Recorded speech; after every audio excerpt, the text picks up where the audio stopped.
Got a remarkable performance from number 10, Mike Dunleavy. He scored only 20 points in the previous 3 games, but he played the game of his life, scoring a career playoff high of 28 points. The Rockets came out at the start of the second half. They were aggressive. They had the ball for 1 minute and 15 seconds on a sequence of plays such as this. Before the day was over, they would have 28 offensive rebounds and take 29 more shots than Boston. It's been a physical series. As evidenced by this action, bodies have been all over the floor. Thus far, Houston has been shooting 32% from the field, and Boston, which set a team record for field goal percentage during the regular season, hasn't been over 50% in the series. Robert Reed has been spectacular on defense. He has held Larry Bird to 8 points in each of the last 2 games. While the shooting has dropped off, he came back in Game 4 with 19 points to go with 13 rebounds. And the Rockets have evened it up. And it's now down to a best 2 out of 3 as tonight is Game 5 from the Boston Garden.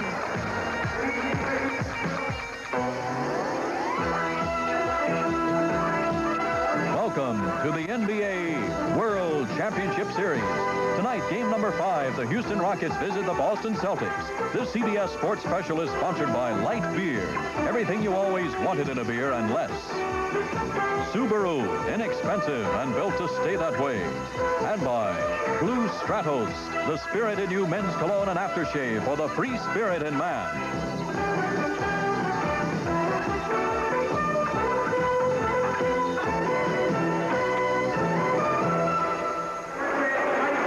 Welcome to Game 5 of the NBA World Championship Series. For the 30th consecutive time, we have a sellout in the Boston Garden. Hi, everybody. I'm Gary Bender. A lot of people prior to this series had conceded the title to the Boston Celtics after that remarkable playoff series with Philadelphia, but it's proved to be an outstanding series. The Houston Rockets come on the road looking for their 9th win. They've already set an NBA playoff record, but they've had a tough time winning here. Through 14 years of playing in the Boston Garden, they've won here only 4 times. Of course, they won Game 2 here earlier, but they've never won 2 games in 1 season in the Boston Garden. Alongside me is Bill Russell, and before I bring in Bill Russell, I want to show you a quote by Moses Malone. Moses Malone said, "They ain't that good. I could get 4 guys off the street of Petersburg and beat this basketball team." And Bill Russell, I would think that Bill Fitch might have that up in the locker room somewhere to fire his Boston team up. If he needs to do something like that, he's in real trouble. But I don't think that's quite so, that you get 4 guys off of Petersburg. Now, if he said San Francisco, maybe. And besides that, if there's guys that good in Petersburg, I think Bobby Knight better get down there and get some of those guys.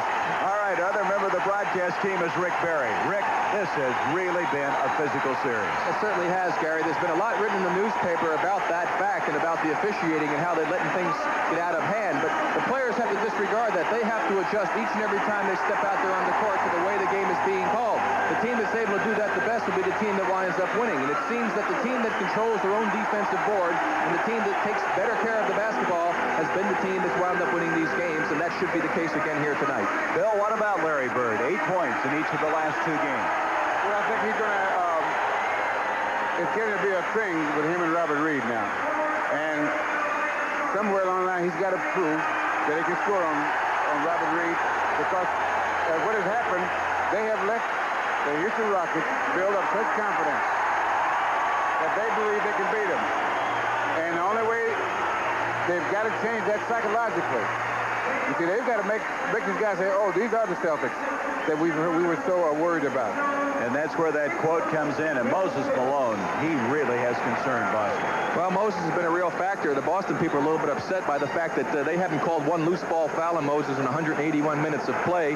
And so it'll be interesting to see how the officials handle that situation tonight.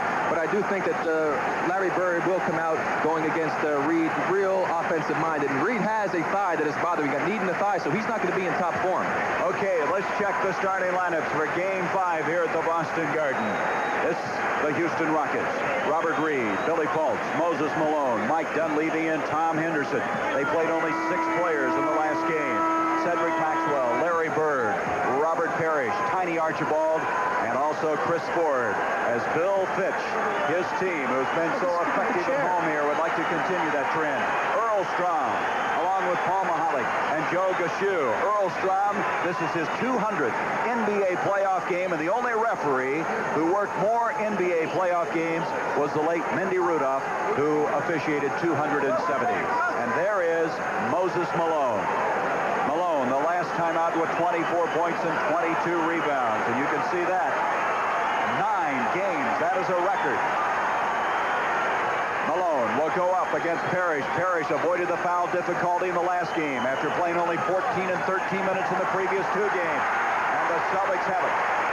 The Boston Celtics at one stage this year won 28 straight at home. And before the year was over, they had a remarkable 35 and 6 at home record. That's going to be off of Cedric Maxwell. The Houston Rockets will have it.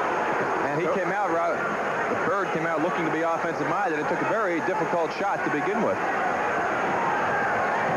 Said, Bill Russell, so many times that Larry Bird can do other things. He doesn't need to score. But boy, they're going to have to get more than 8 points from him. What he has to be careful is that people can goad him into playing a different game than he wants to play.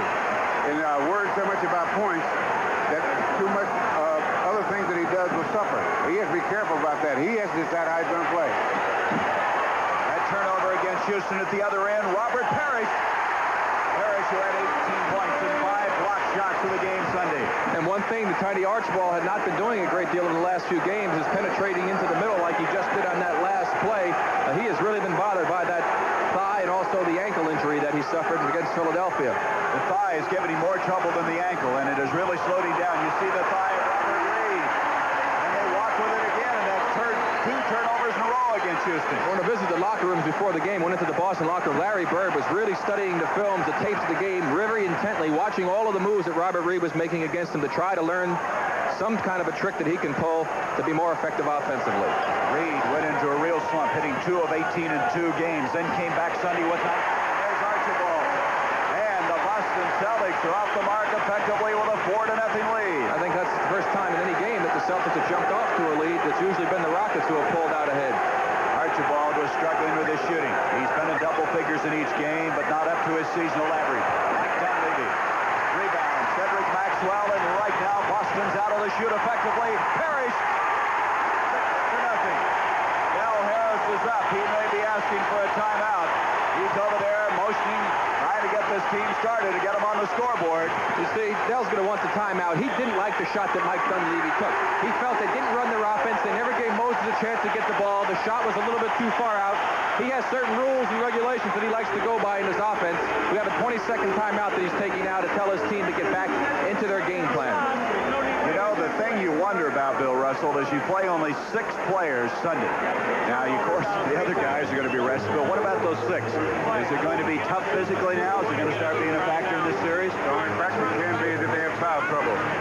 Fatigue in the playoffs is not a factor that you worry about. Because the adrenaline is flowing so much that is really not that important about fatigue. A guy that normally plays 30 minutes could play 40 to 45 minutes and not feel too adversity.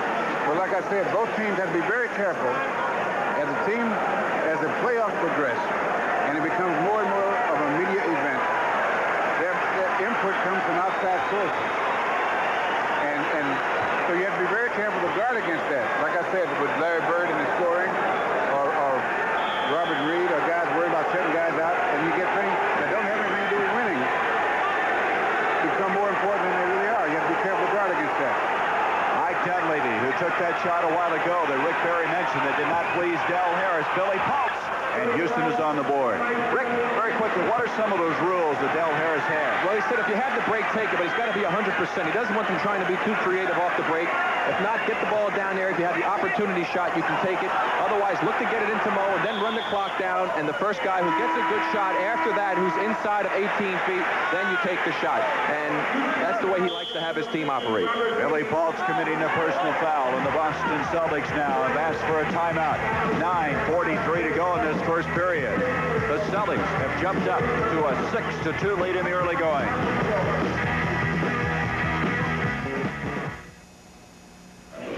I can tell a real cowboy from the drugstore kind, clean across Texas. The way he wears his hat will tell you. And the beer that you drink's a surefire giveaway, too. A lot of us drink light beer from Miller. We love the taste, but we surely appreciate that it's got a third less calories than the regular kind. You see, you don't want to be filled up when you're out there punching doggies. Ain't that right, cowboy? I didn't punch that doggie. Like beer from Miller. Everything you always wanted in a beer, and less.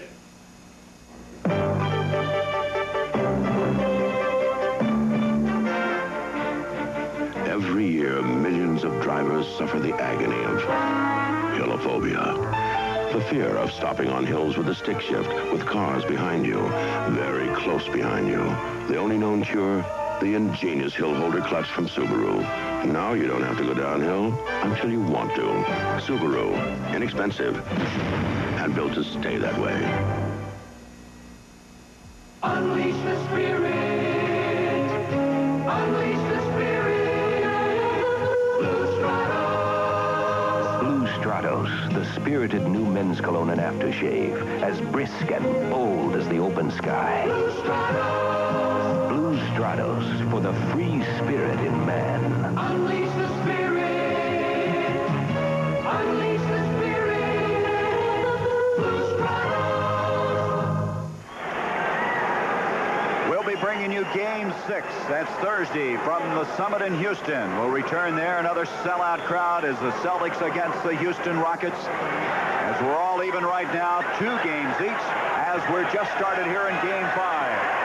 Cedric Maxwell against Pulse. Parish reaches over Moses Malone. Rebound Pulse. Billy Pulse brings it down, and you can see that already Boston has been much more effective on the boards than they were in the game Sunday. Henderson, who had 9 assists in that game. He had only 2 points. But what a role he played. Moses Malone inside. Malone is the kind of guy, everything funnels around him. Well, you know what makes him such an outstanding player? Are plays like that. or not so much that he's much bigger or stronger, but he goes out to make things happen. And the rest of the guys on the opposing team especially react to him.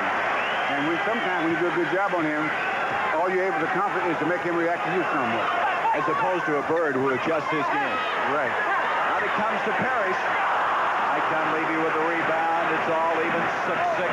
Dunleavy, Archibald gets in to pick up on the dribble. Dunleavy took only 3 shots in game number 3, then came back to score those 28 points in game 4. Reed to Malone. That basket will count, and he's fouled. And they're getting the ball inside to the big guy. That was a good pass by Robert Reed. He went up like he was going to take the jumper. He just hit one prior to that. That got the defense to be aware of his shot. You can see they watch him. Robert Parish then turned his head. Moses wisely kept an eye on him. There was the push, and he lays it in the basket. That's an excellent play on the part of Moses Malone because, again, the ball was not shot. It wasn't in the air on the way to the basket, and you should always expect a pass in that situation, which he did. Nice play.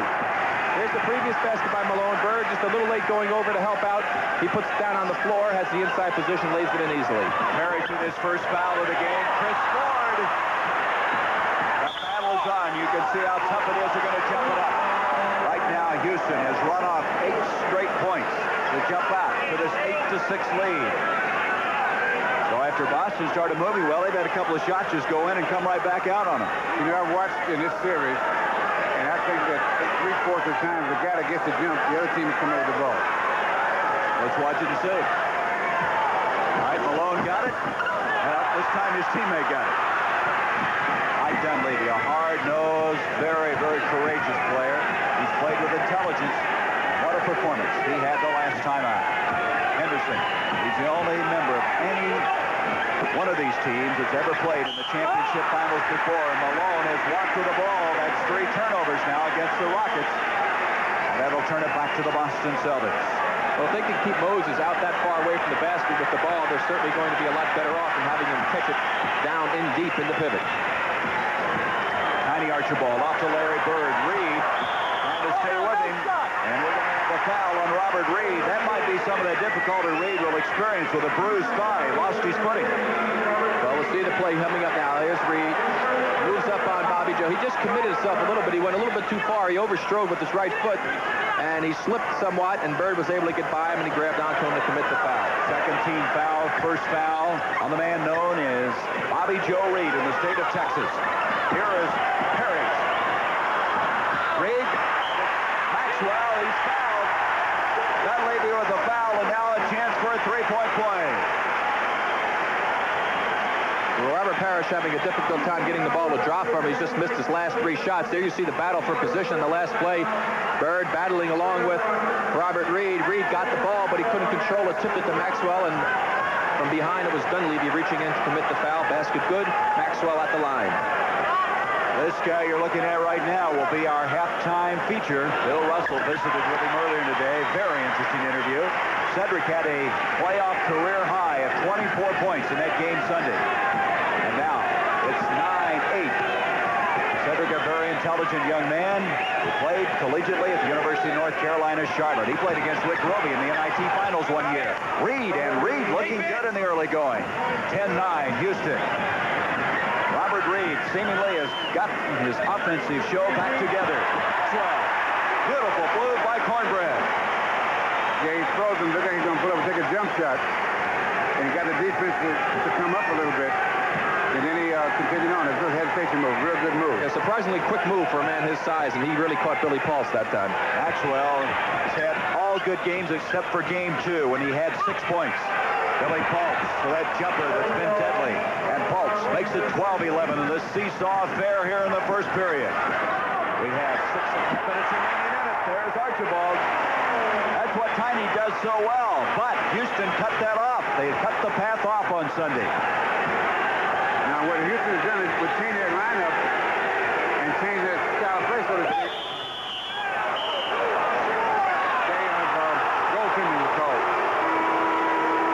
What they have done, they've strengthened themselves in certain places, but they weaken themselves in other places. And so the Celtics will be able to do different things than they were in the other games. We have a timeout with 6:13 to go in this first period. That goaltending call giving the Rockets a 14-13 lead.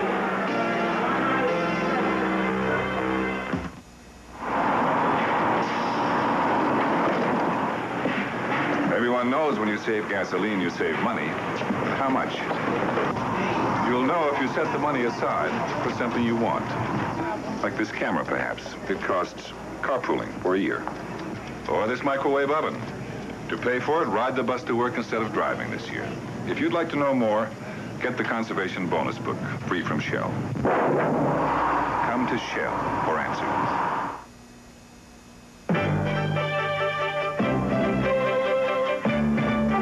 To Subaru, an economy car is only economical if it stands up year after year. Spending less at the pump is no bargain if you start spending more at the garage.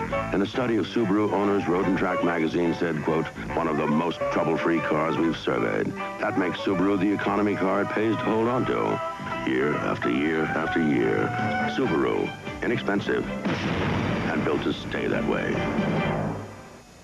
I'm tennis pro Tracy Austin. I'm pro photographer Arthur Grace. To some, I'm still a schoolgirl. To others, I'm a tough competitor.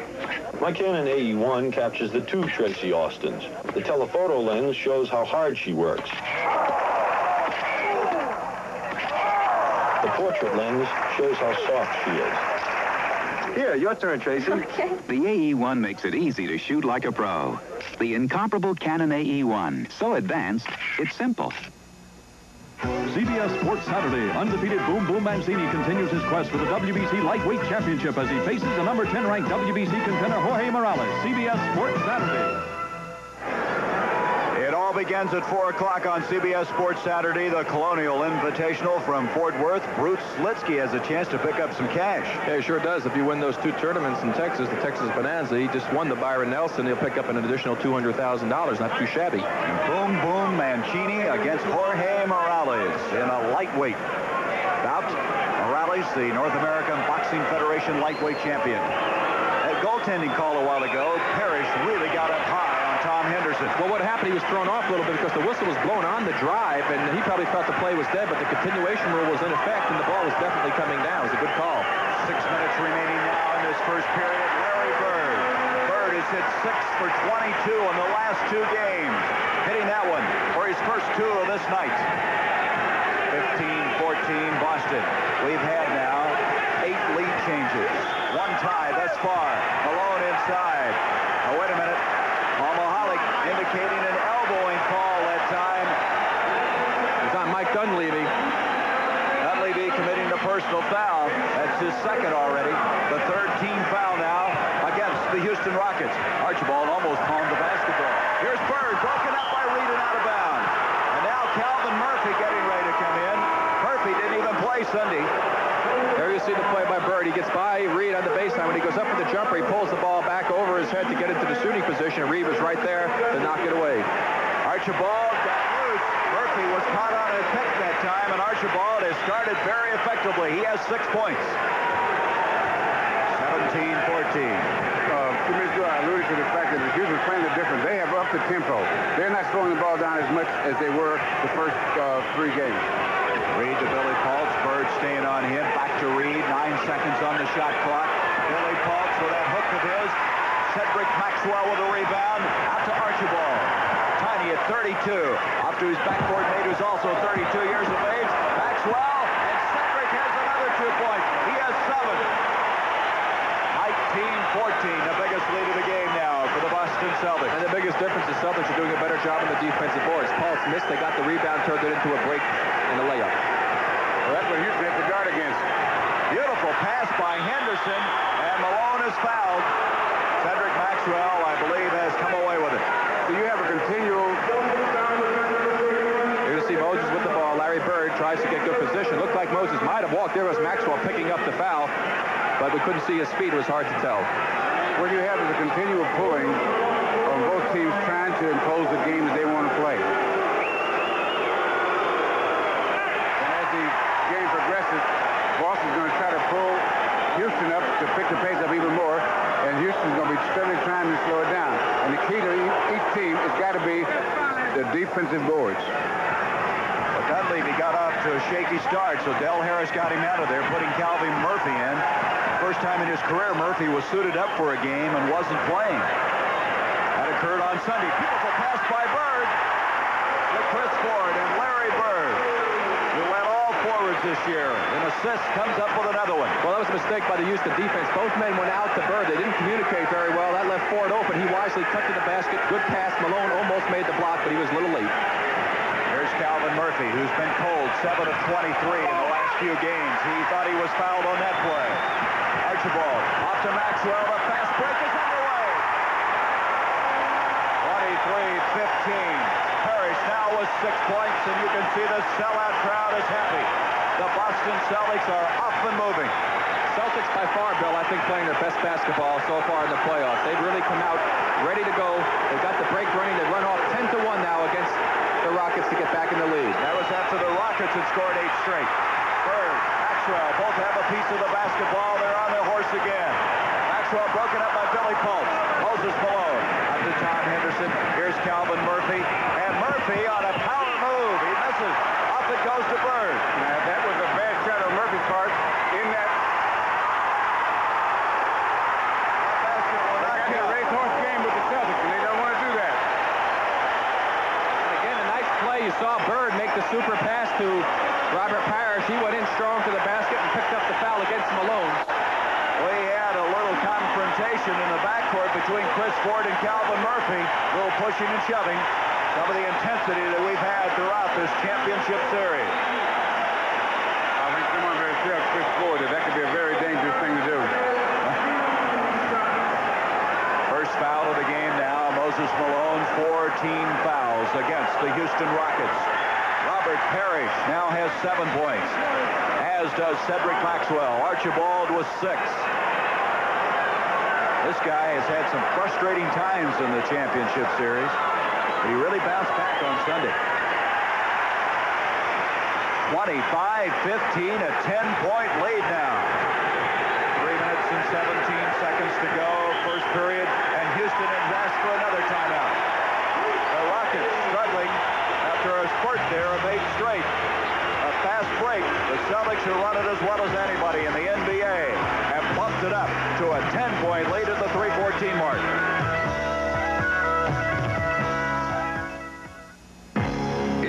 Introducing the revolutionary twin-action shaving system, engineered to outperform twin blades. The new Norelco Rotatract razor. Inside 3 floating heads, Rotatract works like twin blades to grip hair. Raise it up, then razor it off, hundreds of times a second, for a shave that's twin blade close, without a nick or cut. The new twin-action Norelco Rotatract razor. Twin blade closeness, but no gotcha.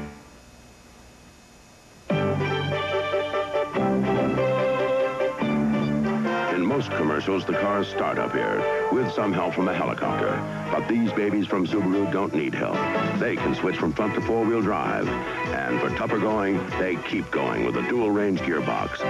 Any cars would look good up here. But all Subaru 4-wheel drive cars even look good getting up here. Subaru, inexpensive, and built to stay that way.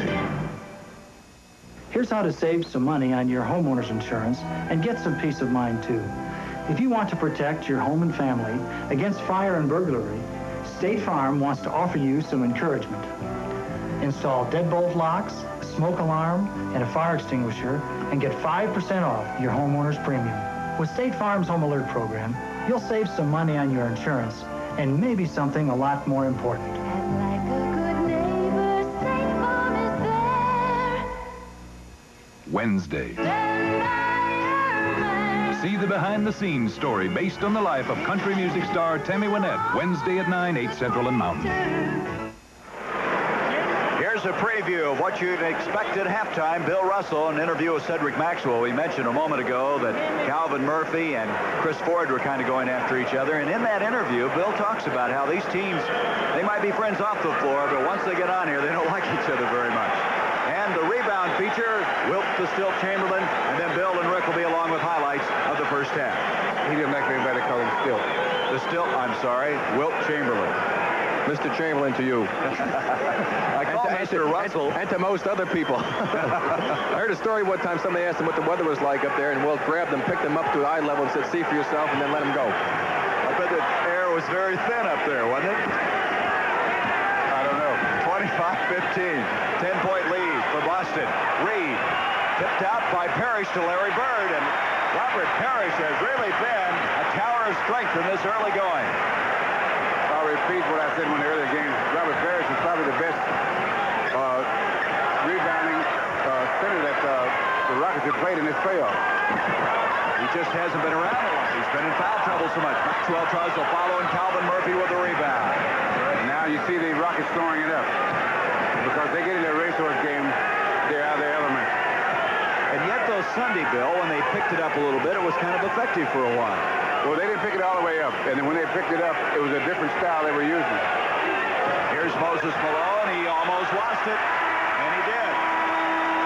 One thing's been so different in this game, Bill. In the game on Sunday, it was 5 inside baskets in the whole first quarter only for the Celtics. They only got 9 shots inside. They already have 9 baskets inside that 12-foot area here in this ballgame. The Rockets with 6. Bill Willoughby now is checked in. You see the Rockets, who really kept the turnovers to a minimum on Sunday, while the Celtics had 22, have 5 already. Robert Parish, boy, does he get that ball with a high arch on it. 27-15, a 12-point lead, double figures now for Robert Parish. You know, Bill, I don't think even you could have blocked that shot. 7 foot, shoot it that high. That'll start to rain. There's a steal attempt by Chris Ford. Willoughby dribbling up. People thought he double dribbled, but Willoughby at the left-handed hook. And we're going to have a foul on Willoughby. Silly foul. It's going to be called loose ball, however, but it will be the penalty situation, so Parish will go to the free throw line. The reason everybody was yelling, Gary, is that Willoughby came so close to getting to the ball and stepping back over the half-court line, which would have been a violation, but he never did put his foot down. It was actually over the line, but he never touched the floor. Now, this is one of the things that the problems that Dale Harris, the coach of Houston, had. To use this lineup in this style of game, it's a borderline situation most times where you can keep them under control. He wants to play a control game, and they're very effective with a control game. But he's up the tempo, and with this personnel he's using the way he's using now in the last few games, it's very difficult to keep it under control. He's made adjustment after adjustment throughout the playoffs. And right now, Boston has things going their way. They've outscored Houston now 16-1. Tom Henderson Boston with 15 straight, and here's Earl Strom indicating the foul. Going through all kinds of antics as Bill Fitch looks on. Robert Parish. That's going to be 2 on Robert Parish. That is now the 4th team foul against the Celtics. So Fitch, the last time, got Parish out of there in a hurry when he picked up his fouls, but maybe he thinks he's stabilized. There's Willoughby trying to stick it in. Parish with a shot clock. Parish had 5 of those on Sunday. Archibald to Cedric Maxwell. Reed has fouled him in a basket will count. And right now, the Boston Celtics are showing why they had the best record in basketball this year. That was just an incredible block. Here goes Willoughby. He gathers himself up to go up real strong. Paris goes up, gets the basketball.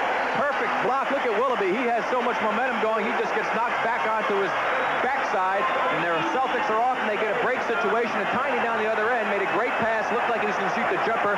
Saw Maxwell underneath. He faked Reed. Reed went up in the air. He drew the foul, laid it in the basket.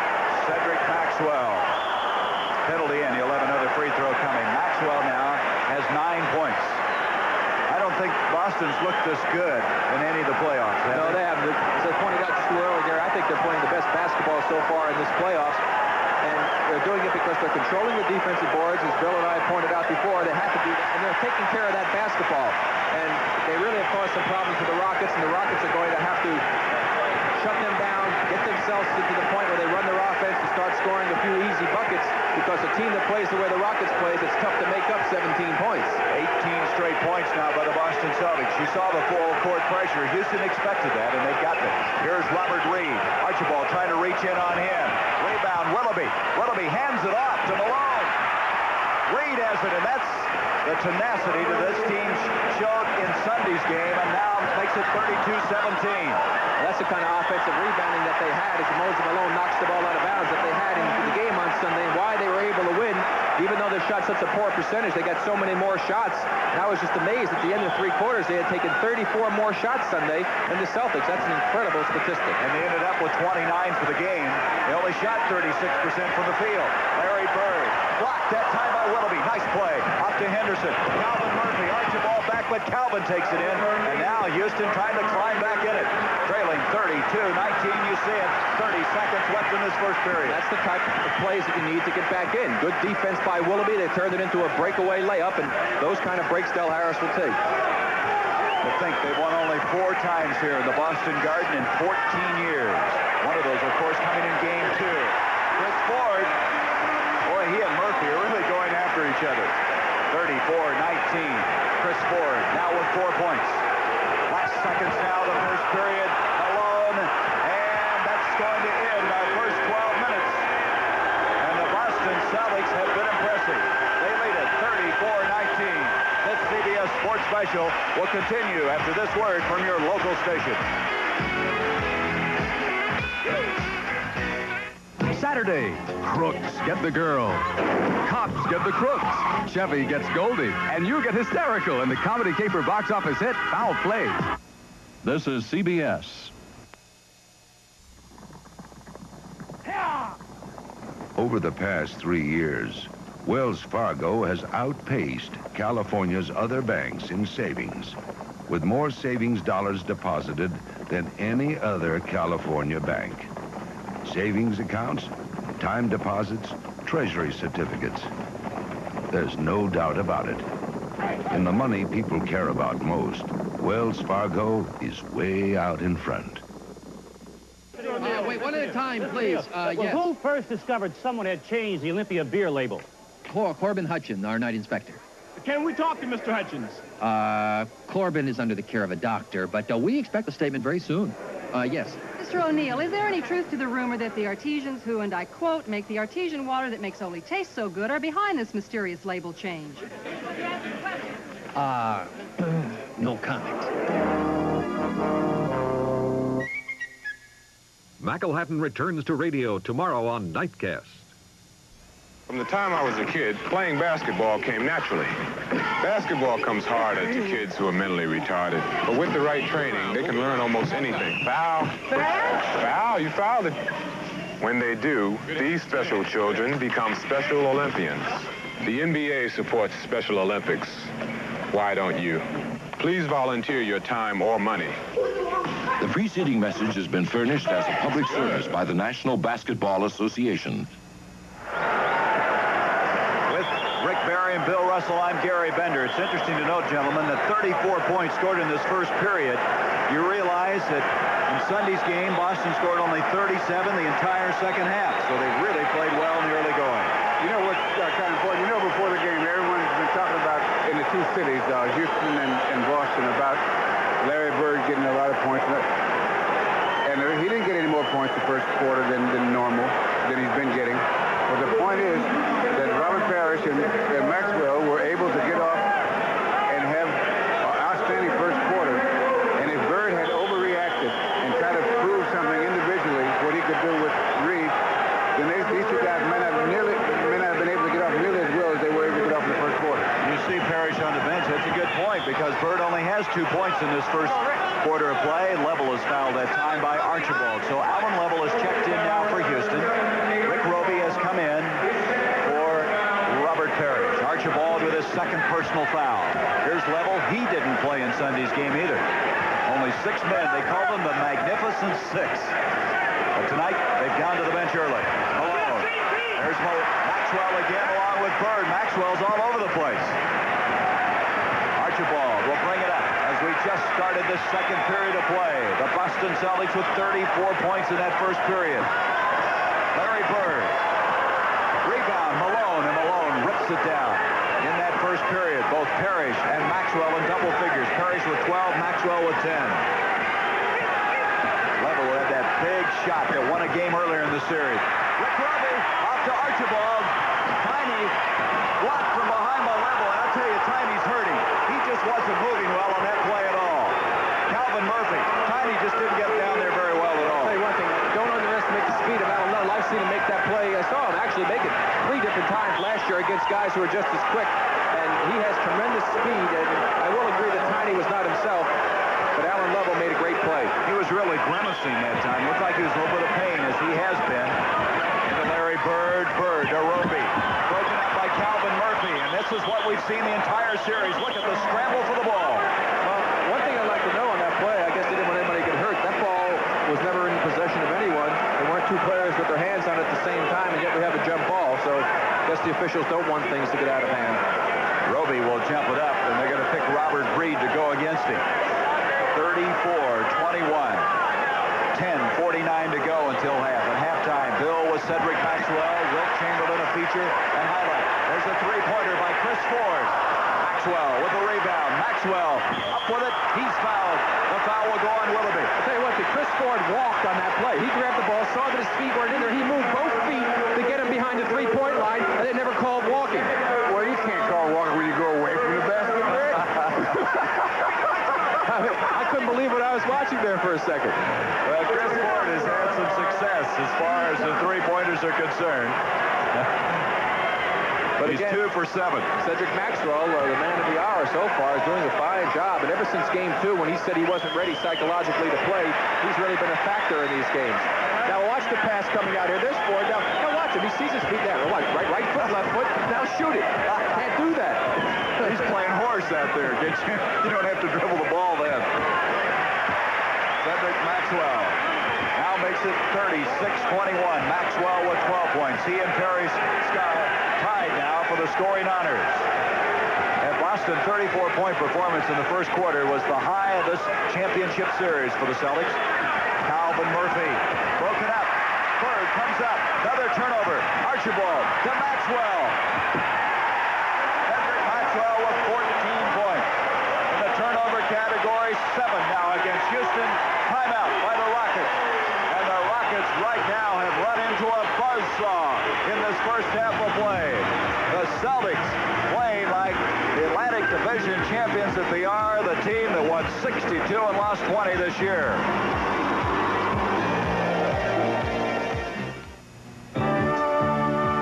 It's amazing. It can be so much easier to fly on business. Just fly American Airlines, the #1 choice for domestic travel. We can save you time with one-stop check-in, round-trip and connecting boarding passes, and pre-reserved seats. So fly American. No one's better at getting you through the crowds and over the clouds.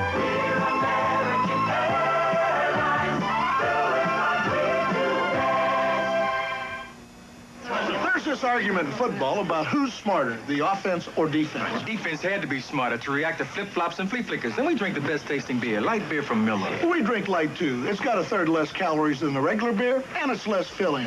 But we had to be smarter to react to the Red Dogs and closing. Okay, Billy. The flanker does it down and out, the weak side linebacker blitzes. What's the nose guard do, huh? Huh? I don't know. Defense rests. Light beer from Miller. Everything you've always wanted in a beer, and less. When I'm playing ball, I don't care how much I sweat. It's part of the game. Oh, rap. But off the field, I want to feel nice and dry, and I want to smell nice. That's why I use Speed Stick Super Dry Antiperspirant.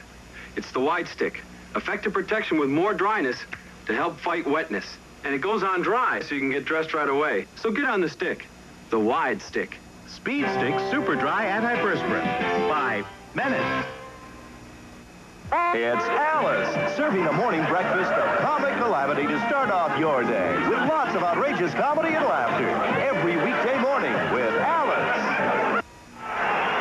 As we mentioned earlier, there was a play. Archibald had a shot blocked by Alan Level, and Rick, we want to show this. Well, here comes Level. Look at the great hustle on his part. Now watch, the ball will not touch the glass, and Allen touches it there and brings it to the glass. That is permissible. If the ball had hit the glass first and then Alan Level had touched it, it would have been goaltending. Very interesting shot from behind the backboard. The Rockets trailing 38-21, 10-12 to go until halftime. Now, what the Rockets are going to have to do is try to get that lead down to 10 or less at halftime. And so they're going to have to...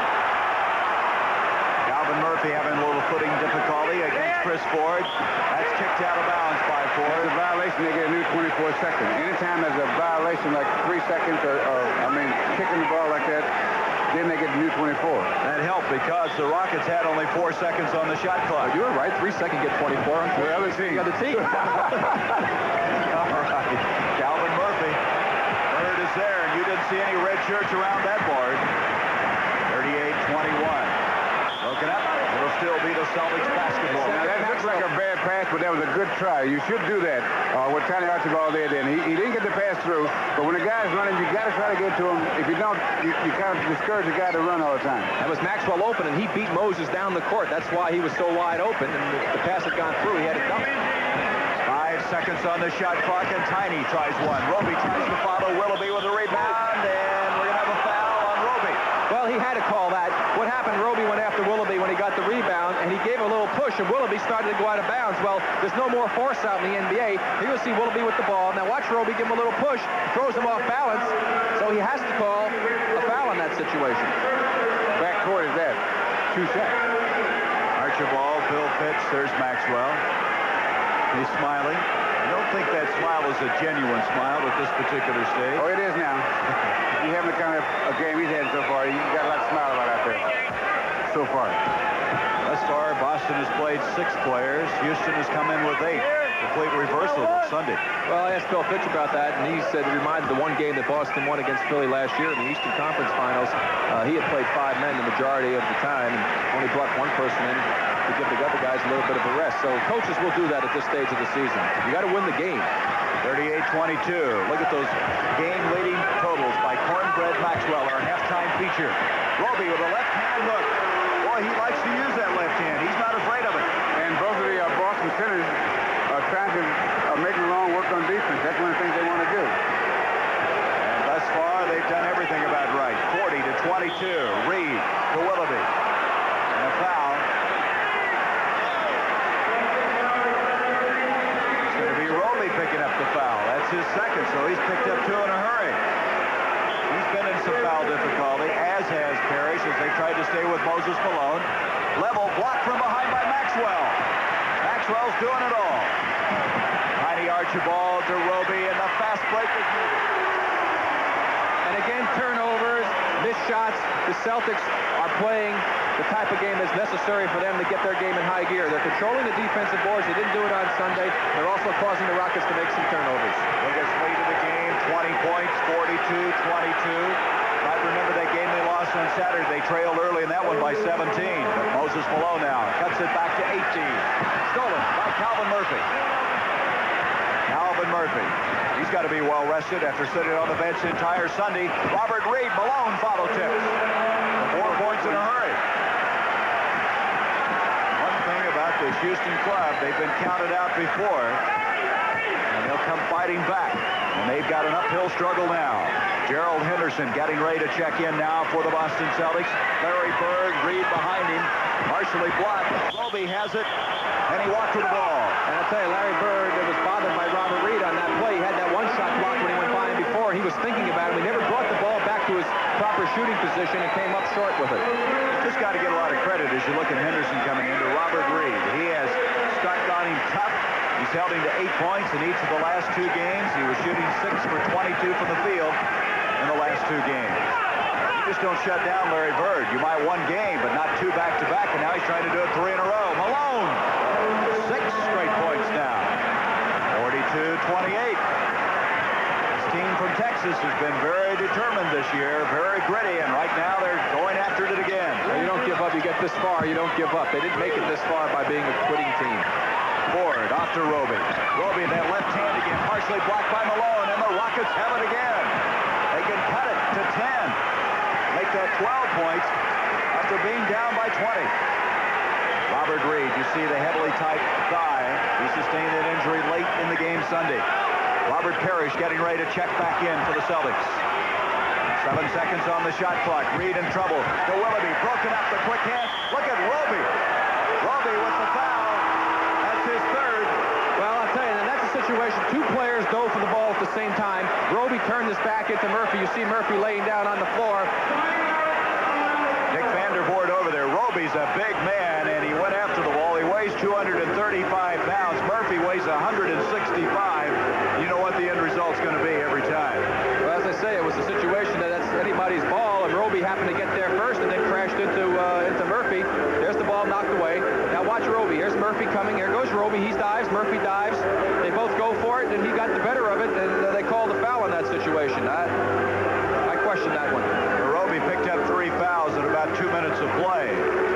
New Orleans, Louisiana native looking over to see if Murphy's all right. Calvin shaking it off. Now, if he can't shoot the free throws, if they are free throws, no. No, they won't get free throws. They're going to say, if that was a shooting foul, because they're not a penalty yet, I don't think. No, they're not. I'm going to have 4. If he couldn't shoot it, then he couldn't play anymore. And he may be in a little difficulty. As they look at his shoulder, we have a timeout. Foam and edge. Which one do you think is going to give you a closer shave? Probably the foam. Foam. I wouldn't know the difference between one and the other. We asked each man to test foam on one side, edge on the other. Edge is not a foam, it's a gel that lubricates better than foams, lets you shave close. In your honest opinion, which side gave you a closer shave? The edge side? The edge side. The edge side. Without a doubt? Yeah, without a doubt. Edge tests show most men agree. Edge lets you shave closer than foams. I got a better shave with the edge.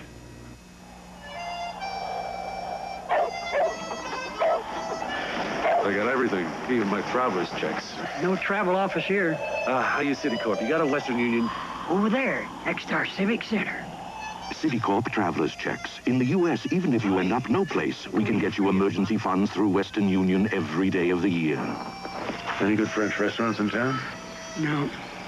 Travel with Citicorp, America's leading financial institution worldwide. With this high-powered 30 caliber rifle, we're going to try to blast open this Master Lock model number 15. We blew a half-inch hole clear through, but the Master Lock still holds tight. If you want to hold on to what you've got, insist on genuine Master Locks, known for being tough under fire. CBS Sports Saturday. Defending champion Bruce Litsky tries to make it 2 in a row as he joins Masters champion Tom Watson among those expected to compete in the Colonial National Invitation. Plus, undefeated Boom Boom Mancini continues his quest for the WBC lightweight crown as he faces the number 10 ranked WBC contender Jorge Morales on CBS Sports Saturday. Colonial Golf in the 1981 Masters. Masters champion Tom Watson will be there. And Boom Boom Mancini, he's undefeated. 18 wins with 14 knockouts. Just before we went away, we looked at Calvin Murphy. Let's look at what happened during that timeout. As Dr. Charles Baker, the team physician, touched his shoulder. Looked like that bone right that you have on top of your shoulder there. He got hit when he crashed into Roby, and that could be very painful, but Murph's in there. That's the first team foul against the Boston Celtics in the second period. It was the third foul on Rick Roby. And Roby is out of there. Robert Parish has replaced him. M.L. Carr has also checked in for the Celtics. Level of the quickness against Henderson, and Henderson commits the foul. Two very quick performers against each other on that play. Well, that was a silly foul right there on the part of Henderson. He had Level going to his left, which is the way to send him, and he had to take a very difficult shot. In that case, don't bail the man out. Make him put the tough shot in the basket. The Rockets trying to battle back now with 6 straight points. The shot by Level now makes it 7 straight, 42-29. Alvin Level now with his first point and second point of the night. After being down by 20, they've come back within 12. 42-30, 6:47 to go, first half. Henderson in 3 of these games has been in double figures for the Boston Celtics. Larry Bird still with 2 points. Robert Parish. Parish just been sensational in his shooting. He has 14 points. Both he and Maxwell now with game-high honors. He and Maxwell have almost scored as many as the Rockets, I think. They got 28 between them. Billy Paltz will check back in for Houston at the first opportunity. Moses Malone, the double team on him, and he walked it. He couldn't put it on the floor because once he got control of the ball, the weak side help was there, so he couldn't even put it on the floor. So he did take steps, although they were little ones. And the littlest man on that Rocket team, Calvin Murphy, now will sit down. And they've gone to the big lineup with Robert Reed now playing in the backcourt. His assignment is M.L. Carr. And that's a pretty good matchup, 6'6" against 6'8". Larry Bird. Willoughby trying to stay tough on him, and Bird takes him in, and there's a foul. So Reed is off of him, and Bird may start going to work now. Willoughby committing the foul, and he now has 3 personal fouls. Both he and Roby in some foul difficulty. Boy, Bird wasted no time when he found out Reed wasn't on him. Here's Bird with 2 points. Larry Bird, I watched him in practice this morning. He was shooting around the horn, trying to get that shot back. He feels, Bill, he's been rushing his shot too much. Not taking his time. Sometimes makes you either slow it down or speed it up. I tell you, this whole ball club, Boston, prior to tonight, has been having a tough time getting their offensive rhythm. We have seen tonight some of that rhythm coming back. 46-30. After cutting it down to 12, they bumped it back up to 16. Here's Calvin Garrett. But so far, the first 6 minutes of this second period, though, it's been Houston Rocket-type basketball. They have controlled the tempo. 5 seconds on the shot clock. Level. Long ways out. Maxwell with another rebound. Henderson. Larry Bird. Pennant for Gerald Henderson. Calvin Garrett has it. After Robert Reed, turnovers, that's 5 against Boston, 8 against the Houston Rockets. Billy Paltz. Look at M.L. Carr. We have a jump ball. Carr from behind got a piece of it, and they'll jump it up. Now, I think what happened there was a quick whistle. And then he couldn't call a foul, so he called a jump ball because he'd blown the whistle to stop the action. Because the ball, if he hadn't blown the whistle, the ball would still been alive. But that's a good call. Tom Henderson comes in. Level checks out. 6'11" against 6'6". Kind of a spike shot that time by Billy Paltz. And the Rockets have it. 5:22 to go. Second period. Reed trying to use the screen by Malone. Henderson again. Bird jumps out on him. 7 seconds on the shot clock. Double team on Reed. And a foul. Earl Strom indicating that. Let's go back to that previous play. Well, what happens is Billy Paltz comes down as the trailer, gets the ball. Now look, M.L. Carr comes over. Paltz never sees him. He's up for the shot. Right there, they hit the floor. Bill, that's what happened. They hit the floor with Carr's hand on the ball, and there's Earl Strom, who had his hand up already for the jump ball. That foul was on Cornbread, his second. Again, the Celtics are playing real tough defense. The Rockets couldn't get a shot. They couldn't get into Malone, and they had the shot clocked down. And Cedric got called for the foul, reaching in to try and double on Reed. Reed, during during the playoffs has struggled some at the free throw line. He was an excellent free throw shooter during the regular season. 46-31. Right now, you get the feeling, Bill, that Houston's playing a little more comfortably. You said earlier they weren't really under control. The Boston got to jump out on him and really have control of the tempo. Bird on a power move. Out to Maxwell. To Bird. Excellent pass. Both of those passes, the one to Maxwell and the one back to Bird. Bird now has scored 4 points since Reed's been out of there. 6 for the game. Henderson against Henderson. There comes Parish. He lost it. He should have given that ball up to Gerald Henderson, who was right next to him, and then taken off down the floor on his own.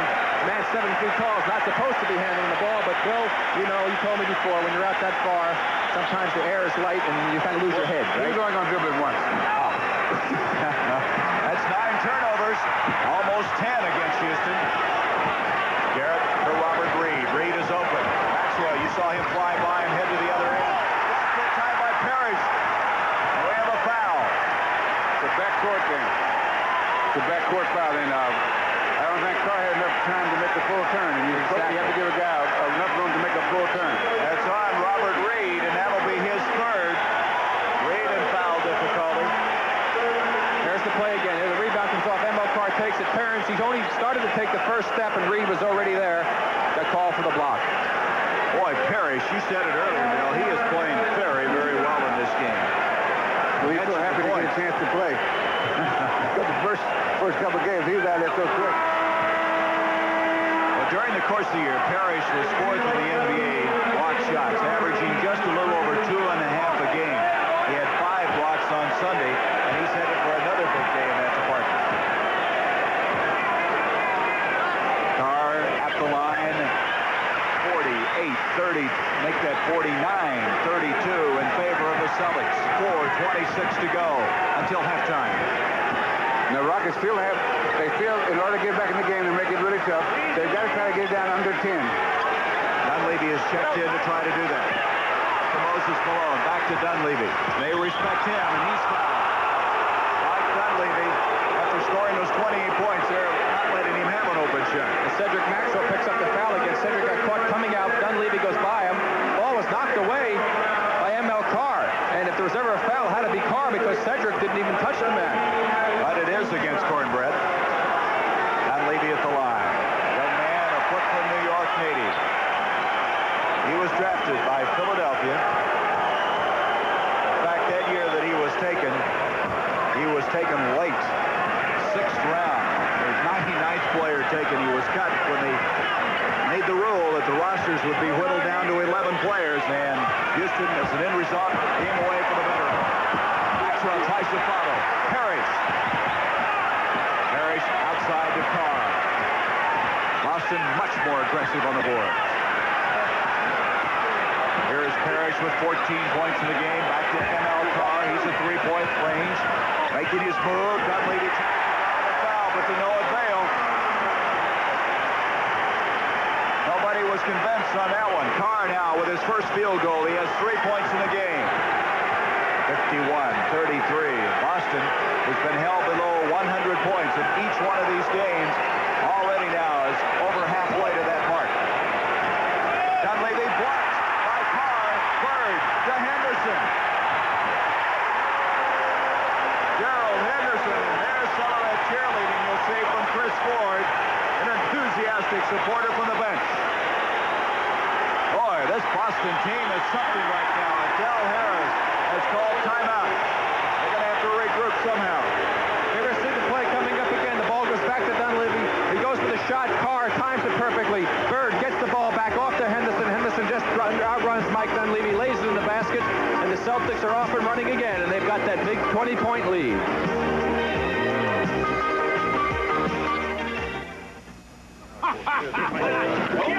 Top this antics. Boom!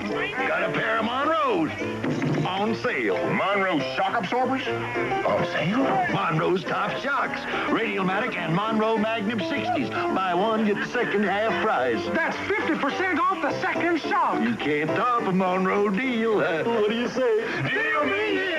2 Radiomatics, 2 Monroe Magnum 60s. Hurry while supplies last.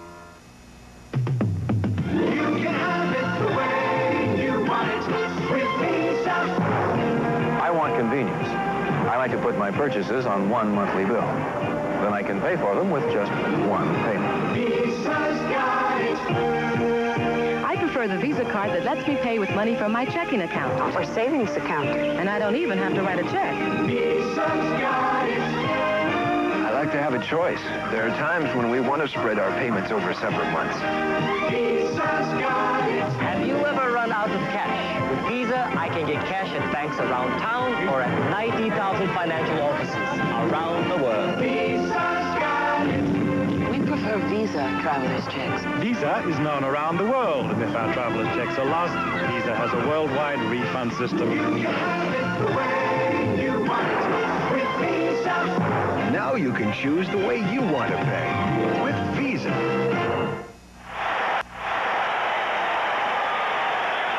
Cedric Maxwell with 14 points in the first half, and at halftime, Bill Russell sits down with Cornbread in a very interesting interview. And Wilt Chamberlain, we'll watch him in action as we go back in time, and highlights, which right now are all Boston, will be at halftime as Bill and Rick will discuss them. They're back to that 20-point lead that they had earlier. Houston has committed 15 turnovers in this game. Well, you know, Rick said the team that holds onto the ball and controls the defensive board is usually won. You guys have been right a couple of times in this series. Moses Malone cuts it back to 18. Malone now with 13. He's high point man now for Houston. 53-35, inside 3 minutes remaining. This capacity crowd for the 30th straight time enjoying the Celtics play. Tipped up that time and in. Cedric Maxwell just having a great game. Maxwell was 16. He had 24 Sunday. And he just drove Philadelphia crazy in that playoff series. After that disappointing second game, look at him. Pick up Calvin Garrett. Here's Moses Malone. Boston really hustling on defense. Billy Palter just flying around out there now. Rebound, Parish. Off to ML Carr. Dunleavy is back. Calvin Garrett reaches in. It'll be Boston's ball. Now what happened is that Carr saw Bird on the wing. When Carr looked to the left, Larry slowed down just a little bit. Calvin Garrett busted down the court. Good hustle on his part to knock the pass away. Garrett's an excellent defensive player. You see the shooting statistics, 33%, but that's been indicative of Houston the entire series. They're just not getting enough shots like they did on Sunday. Out it comes to Maxwell. To Henderson. 2:10 left until half. Well, this time the shooting percentage is going to hurt them again because they're not getting the offensive rebounds they had in the game on Sunday. They had 28 on Sunday. Robert Parish, ML Carr. Dunleavy is called for the foul. There's a guy that just has infectious enthusiasm, ML Carr. Well, you see, he got the inside position on Mike Dunleavy. There he is, battling position. Dunleavy goes up over his back, commits the foul. ML had an easy lay-in, so it saved him 2 points. Boy, Dunleavy struggling tonight. He has 1 point and 3 fouls. Not anywhere close to what he had Sunday. There's Malone with a big block. Dunleavy falls, and a foul on ML Carr. Carr committing the personal foul, his second. There's you see the good drive by Maxwell. Rocket defense, Henderson over to try to help out, but Malone just makes a super defensive play, tips it out to Dunleavy. Dunleavy takes off up the court. ML Carr, he slipped. ML Carr came over and did hit him as he was falling. Here is Dunleavy with his second point. Mike took it upon himself to inject some new offense to this team Sunday, but it's been tough here tonight. 55-37. Now the Celtics should be careful with the ball this time for the next minute or 2 minutes or whatever it is to make sure that they don't, Houston doesn't get a chance to run off. Doesn't get a chance to run off 6 or 8 points at the end of the quarter like they've done a couple of times. Billy Paltz committing the personal foul. That'll be his second personal foul.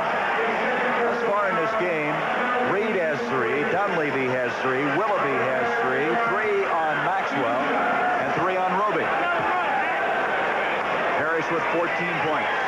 Now they say officially he's blocked 2 shots, but it seems to me like he's had more than 2 blocked shots in this game. There's Kevin McHale coming in, the rookie from Minnesota. as Maxwell will lead with 16 points. And he gets quite an applause here from this Boston Celtic crowd. Billy Paultz brings it down to Henderson. A minute and a half left. And Robert Parish missed both free throws. It's one of the few things he hasn't done well. Calvin Garrett into Billy Paultz. You saw Gerald Henderson come up with the steal after reaching in on him. Fine quickness on Henderson's part. And now Carr to Kevin McHale. McHale just checks in. Tries his first shot. Calvin Garrett comes out of there with it to Dunleavy.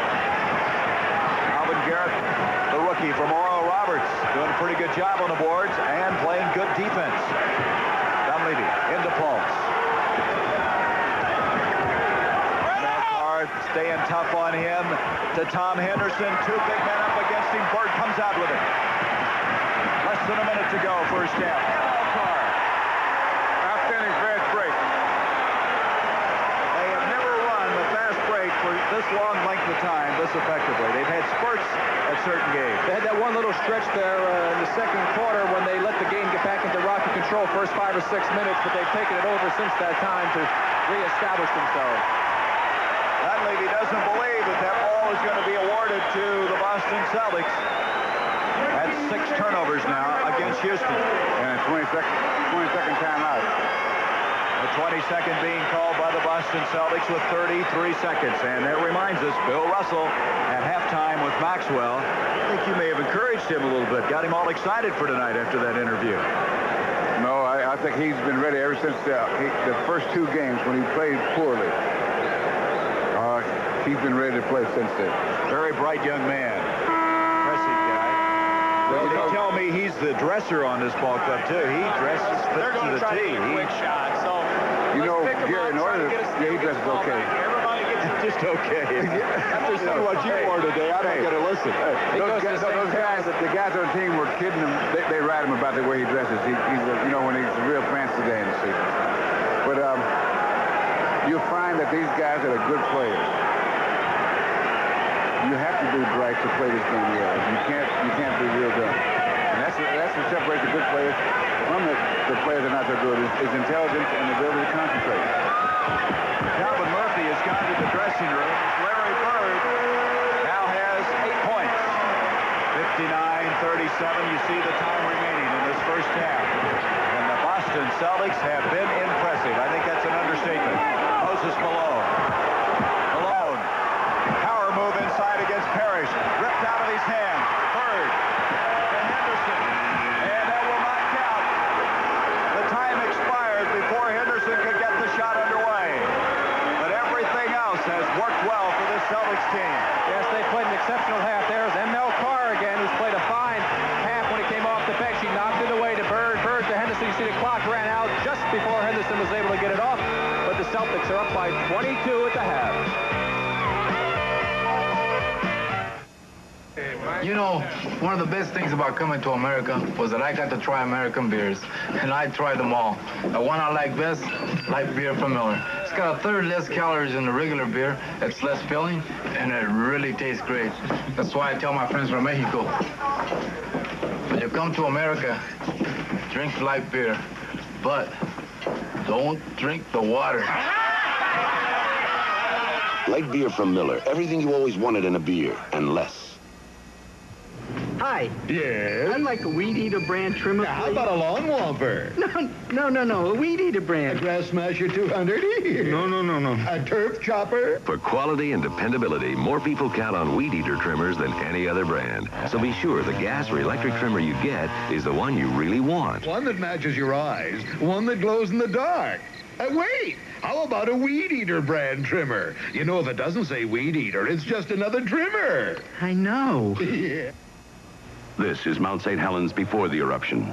Nearby, David Sass protects his truck with blue poly, the one-step poly sealant that cleans, shines, seals in one easy application. The next day, Mount St. Helens erupts. It spews volcanic ash everywhere. Cars are spotted, chipped. But not Dave's truck. Blue poly protected it against the elements, even volcanic ash. So tough, it survived Mount St. Helens. Blue poly, liquid or paste, guaranteed to protect 2 years or your money back from Blue Coral. In business, you have only so much time. Don't fall behind. Make your time more productive through the Bell Network, the world's most advanced information management system. With long distance, you can call ahead for appointments, resolve service problems, sell your smallest accounts. You are already part of the network. Use it. Put our knowledge to work for you. The Information Management Network from Bell.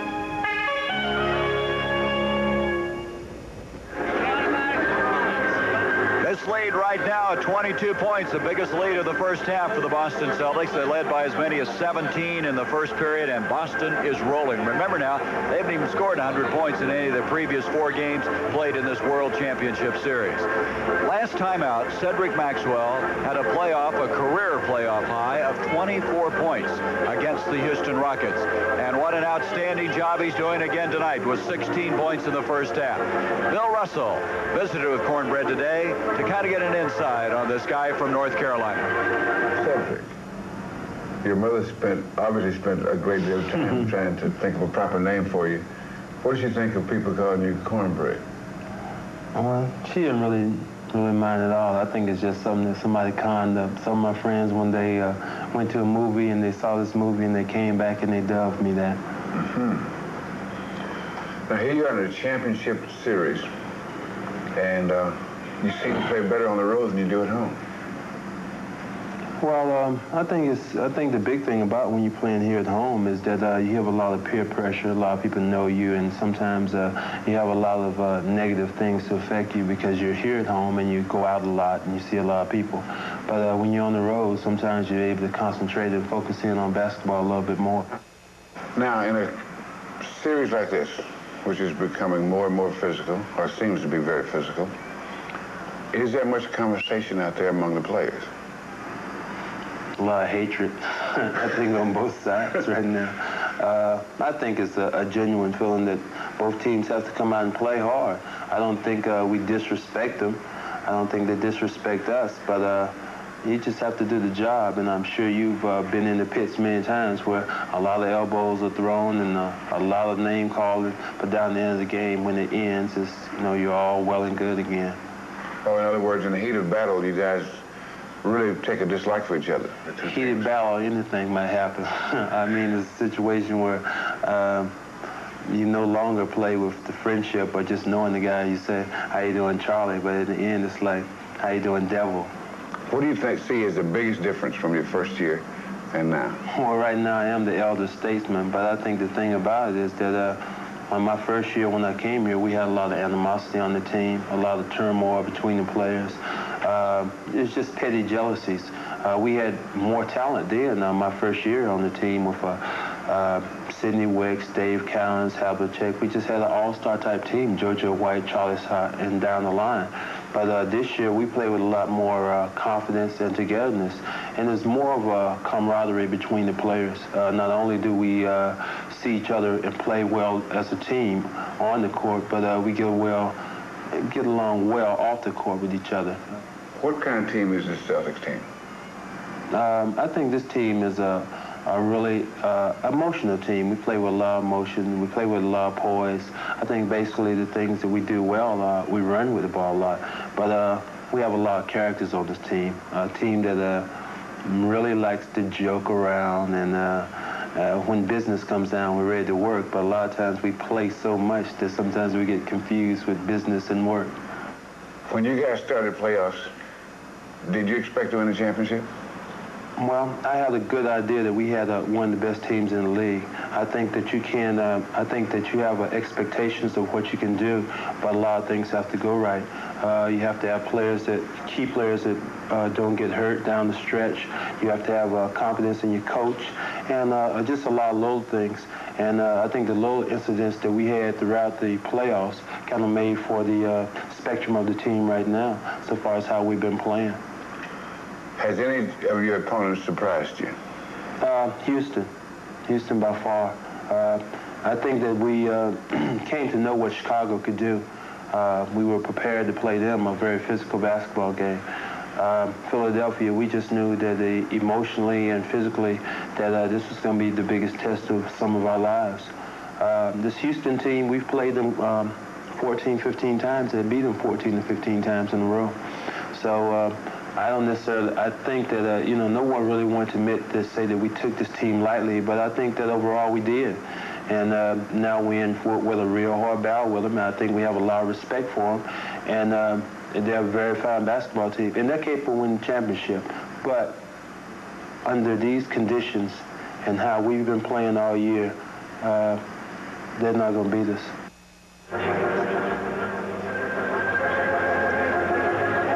Cardinbred Maxwell. Interview with Bill Russell. And speaking of Bill Russell, there's some great confrontations throughout the year and through the years of the NBA, and that was when Wilt Chamberlain went against Bill. And we're going to have a look at the man called Wilt the Stilt, Wilt Chamberlain, on our rebound feature coming up next. This CBS Sports Special will continue after this word from your local station. Wednesday. See the behind-the-scenes story based on the life of country music star Tammy Wynette, Wednesday at 9, 8 Central and Mountain. This is CBS. Just when you thought Seiko had done it all, Seiko creates new wonders. Dual display alarm chronographs with day and date. Water-resistant alarm chronographs with single-button control for each function. Solar alarm chronographs with batteries recharged by the sun. And Seiko's first alarm countdown timer for women. Will Seiko wonders never cease? See them when you see them. Available at all fine jewelry and department stores. Exclusively at Macy's. During Magic Carpet Month, Macy's offers special introductory installed prices on Gulistan carpeting of Trevera Pentron. Trevera Pentron polyester pile creates a deep, dense plush with superior performance built right in, plus exceptional durability. Just $16.99 a square yard, including padding and installation. You'll also save on Oriental rugs and fine reproductions. Save on Macy's complete selection of quality carpeting and rugs during Magic Carpet Month, now at Macy's. The pitcher is the most important man in baseball. That's why they let him hold the ball all the time. Plus, he's the only one who gets to wear a jacket. This guy, he must be freezing. But you could get a free Giants warm-up jacket when you come to see the Giants play the Expos. But it's only for kids 14 or under because they're small, you know, like kids 14 and under. So come on out and watch the Giants expose the Expos. Truffle Hunting, Wednesday and Evening Magazine.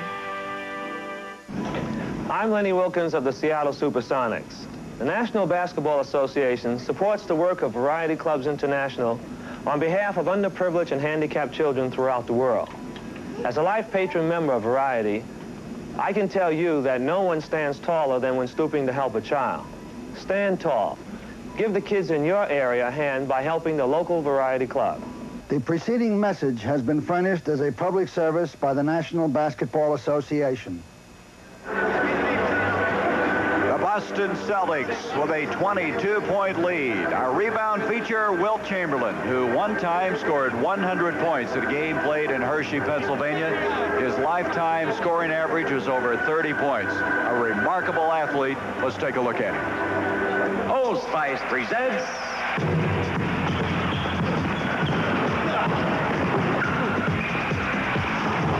Rebound.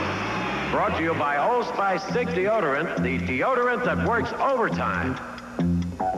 Even as a schoolboy in Philadelphia, Wilt Chamberlain seemed to transcend the game. In 1959, he was a territorial draft choice of the Philadelphia Warriors. And in time, Wilt became the strongest player in the history of basketball. He measured at least 7'1", and he set lifetime records for rebounding and scoring, which will never be matched. In 1962, he averaged over 50 points and nearly 26 rebounds a game, highlighting the season by scoring 100 points in a single ball game. 4 times he was the league's MVP, driving Philadelphia to a championship in 1967 and the Lakers to the top in 1972. His offensive repertoire included the powerful dipper dunk, a fadeaway jumper, a stiff-armed hook shot, and the amazing finger roll. Chamberlain was the NBA's supreme talent for 14 years, leading the league 7 times in scoring, 11 times in rebounding, and 9 times in shooting percentage. In 1968, Chamberlain concentrated on passing and led the league in assists. He was always a sensitive man, and sometimes his great talent burdened him. But Wilt Chamberlain's superhuman deeds are accounted among the myths and miracles of pro basketball. Bob Adams, it's 10 p.m. Is your antiperspirant still working? Yeah. My antiperspirant's new Old Spice solid keeps me drier than the leading aerosols for over 24 hours. Bob Adams, it's midnight. Is your antiperspirant still working? I told you, it's new Old Spice solid. It's made to keep me drier. Bob Adams, it's 2 a.m. Is your antiperspirant still working? I told you it's new Old Spice solid. A lot of catch-up basketball for the Houston Rockets, who trail by 22 at halftime.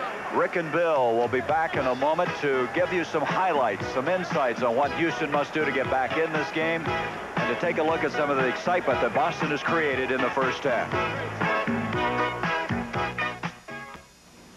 With all the 35mm cameras to choose from, it's time we made it easy on you and tough on the competition. Introducing the automatic Minolta XGM. Not just a new camera, an exceptional camera with electronic features to prevent mistakes and the option of professional motor drive. The new Minolta XGM. It's designed like no other camera in its class. That's why we say it's in a class by itself. Wait till you see how good you can be with a Minolta XGM. I got my passport. I'll be right over. For all those trips that are too big for the feet and too small for the car, Honda presents the Passport. I told you we needed a passport!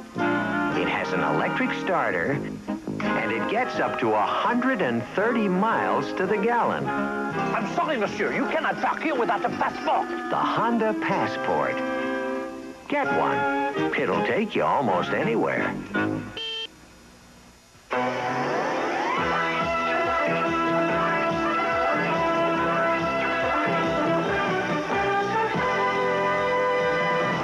CBS Sports Special is sponsored by Lowenbrau. When it's time for the taste of a truly great beer, let it be Lowenbrau. New cool smoking Royal Comfort pipe tobacco. And by Firestone, makers of the 721 steel belted radio.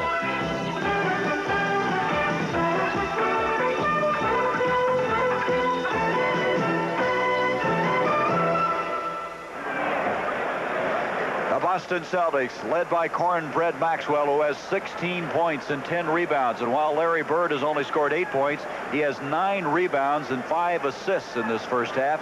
Only one player for the Houston Rockets in double figures. That's Moses Malone with 13. And in this first half, Boston has out-rebounded the Houston Rockets by 10. Let's take another inside look at it through Bill and Rick. Thank you, Gary. And it seems, Bill, like these teams are taking turns.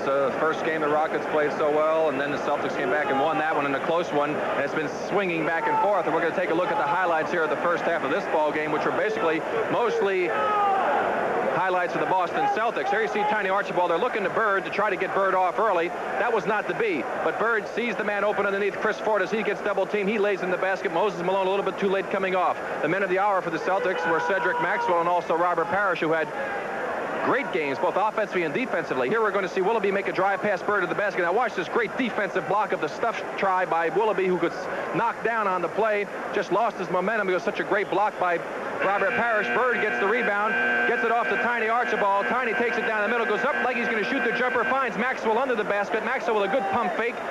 Draws Reed in the air, draws the foul, lays in the basket. Again, Maxwell and Robert Parish, the big men for the Celtics in the first half.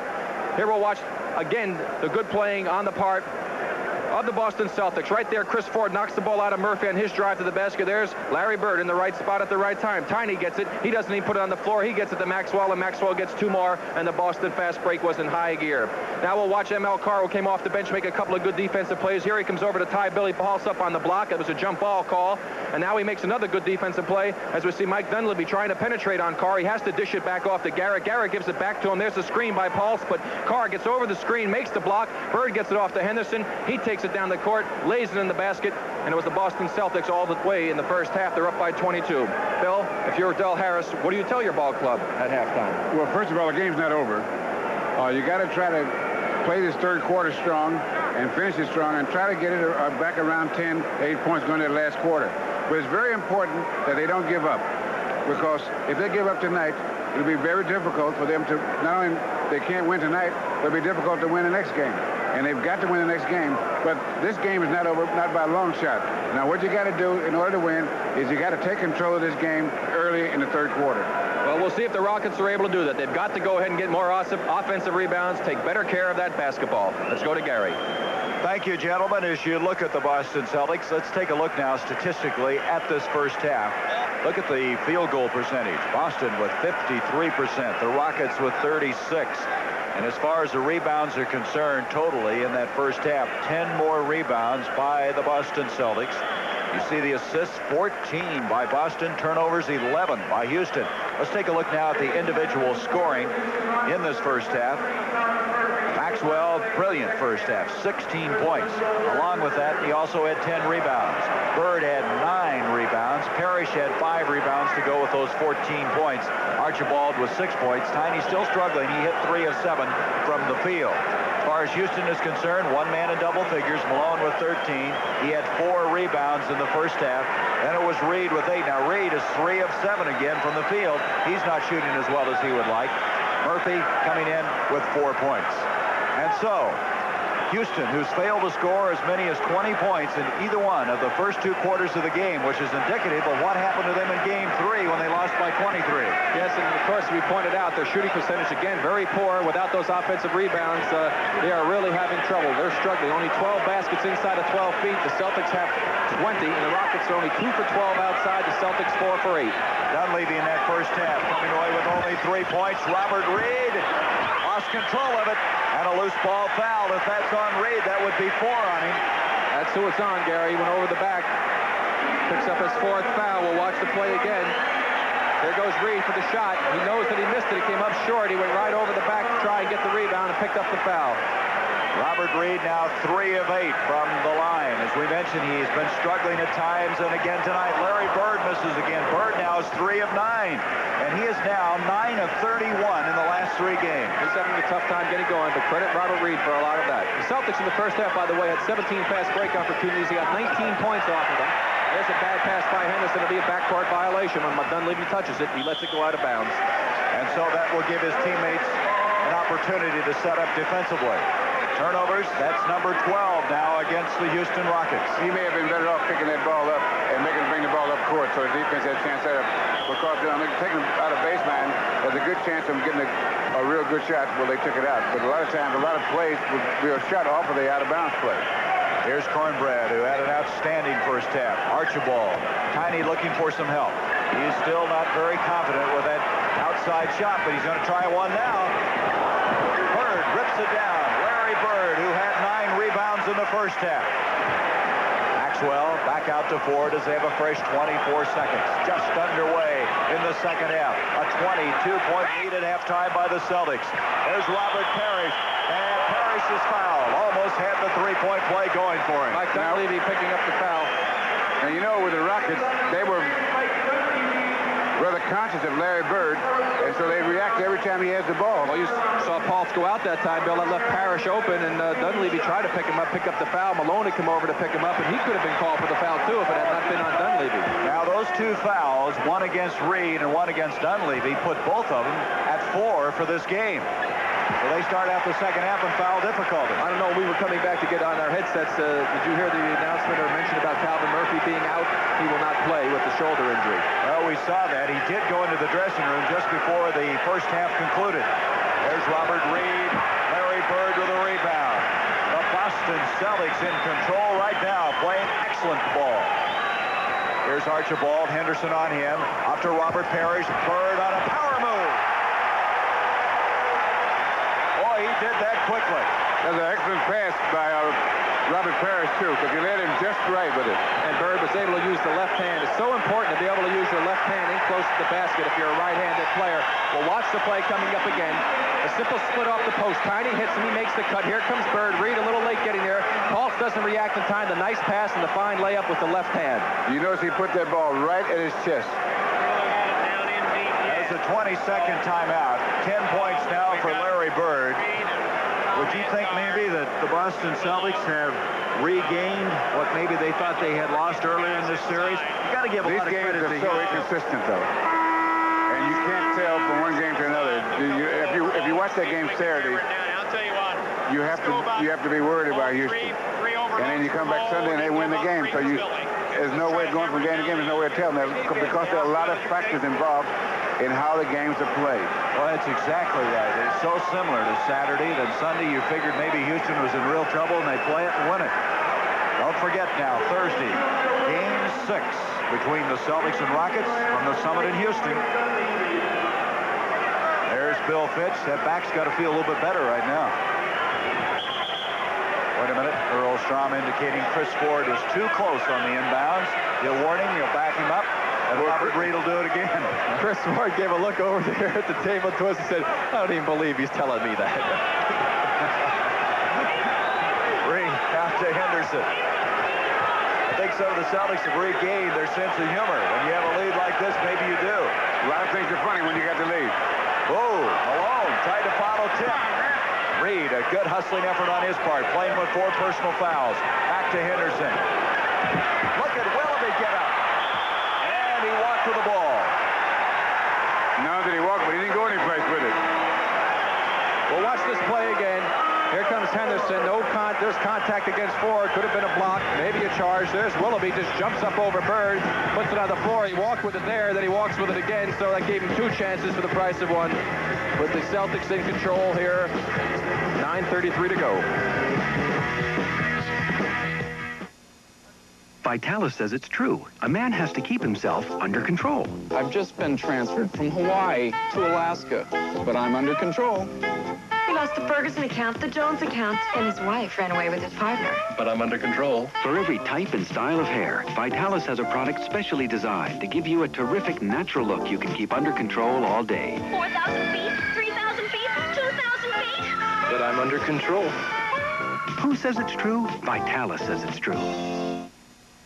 Sailing a tall ship is an old dream, but some men still dream it. Stand by the headsail.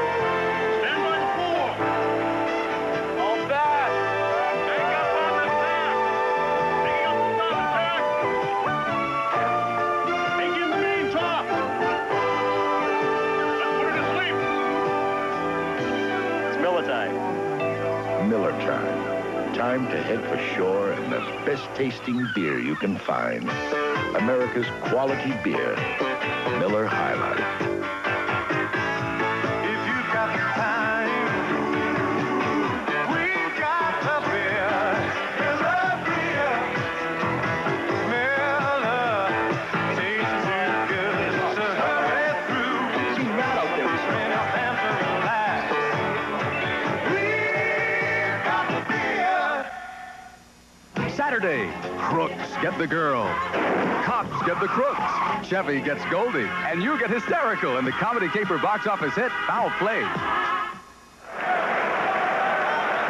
Biggest lead of the game, 26 points. At halftime, we had a feature on Will Chamberlain. We thought we'd go back to 1956. We have another halftime feature now starting this third period of play. I got to show you, after our next break in the action, a picture we have. And I don't know if any of you guys will recognize who it is. I'm going to wait and let you be in suspense about it. Bob Stenner, our producer, has gone to a lot of difficulty to come up with it. Now, here it is. Here's this picture. And, Rick, who do you think that guy is there? I don't know. It looks like some fool over there with that big watermelon grin on the left. All right. Who is that guy? That's you, Bill. Don't you recognize that picture? Nope. There's another one. Who's that guy with that funny-looking hat on? That's the United States Olympic team. That's right, 1956 in Melbourne. Well, I'm glad you finally recognized all that. Hey, listen, it goes back a long, long way, you know what I mean? Oh, wait a minute. Look at this levity. Hey. That was Casey. Oh. That wasn't me. That was Casey. Oh, now wait a minute. No, wait a minute. I don't drink beer. I never did. Okay. I'll go along with that, but I mean, it looks an awful lot like you. I got a bunch of other ones over here. You might want these things here. 65-37. 9:13 left, and this crowd is fired up here at the Garden. 30 straight sellouts here, better than 15,000 each committing the personal foul. Hey, Gary, I just want you to know one thing. I've got that actual picture right in front of me here now, looking at it. That is not K.C. Jones. I got the letter accompanying this, Bill. There was the serviceman who was over there with you in these pictures, and he sent these things. I happened to get them, so I want to hand them over to you. I want you to know. With the letter, I'll give it to you later. I think we better leave it alone. There you go. I don't know if he wants these. He doesn't even want these. Bill, You're not smiling at all. Don't you want these pictures, Bill? No, I don't want them. There's the guy you were trying to blame for all of that, your former teammate, K.C. Jones. What do we tell him? 65-39. Chris Ford. Ford with a two-pointer. 6 points for Ford. 67-39. 8:40 left in this third period. Robert Reed into Malone, and as he backed in, he's fouled by Robert Parish. That's going to be the third foul on Robert. Robert with 3, Maxwell with 3. That is the third team foul. Make that the second team foul against the Celtics. Here's Bill Willoughby.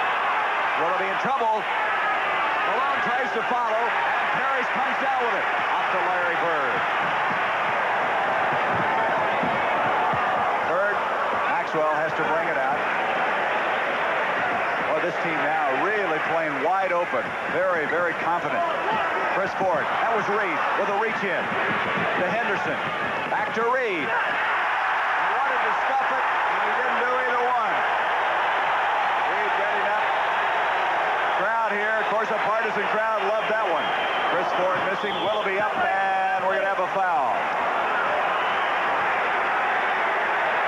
Cedric Maxwell, he's down on the floor. Well, he looks like he's okay, just taking his time, getting a little blow there. Well, that's Maxwell that had the foul, too, his third.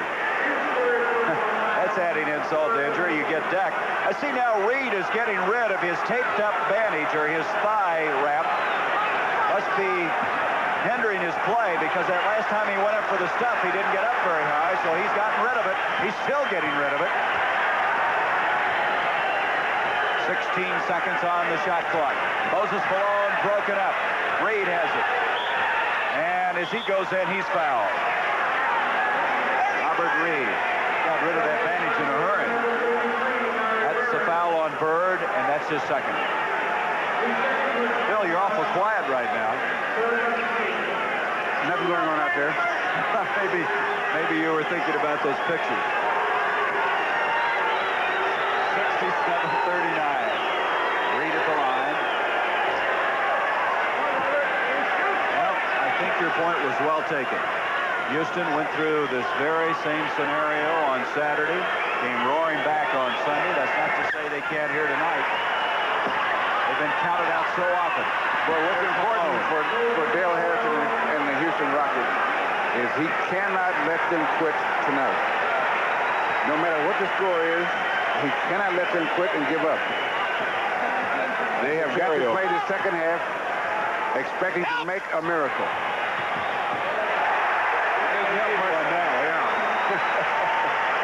Maxwell with 20 points. But you can't give up, no matter what.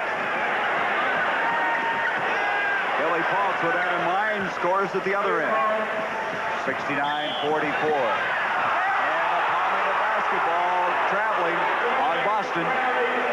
Bill Fitch up, yelling something into Maxwell, and that will give it back to the Celtics. 13 turnovers against Houston, 7 against Boston in this game. Here is Henderson. Henderson's had a tough time offensively with 2 points tonight, 2 points Sunday. Holmes battling for it. Henderson giving chase, but he can't save it. The Celtics will get it back, and we're going to have a timeout by the Boston Celtics. 6 minutes, 48 seconds left to go in this third period. As right now, Game 5 firmly in the grasp of the Boston Celtics, going for their 14th flag.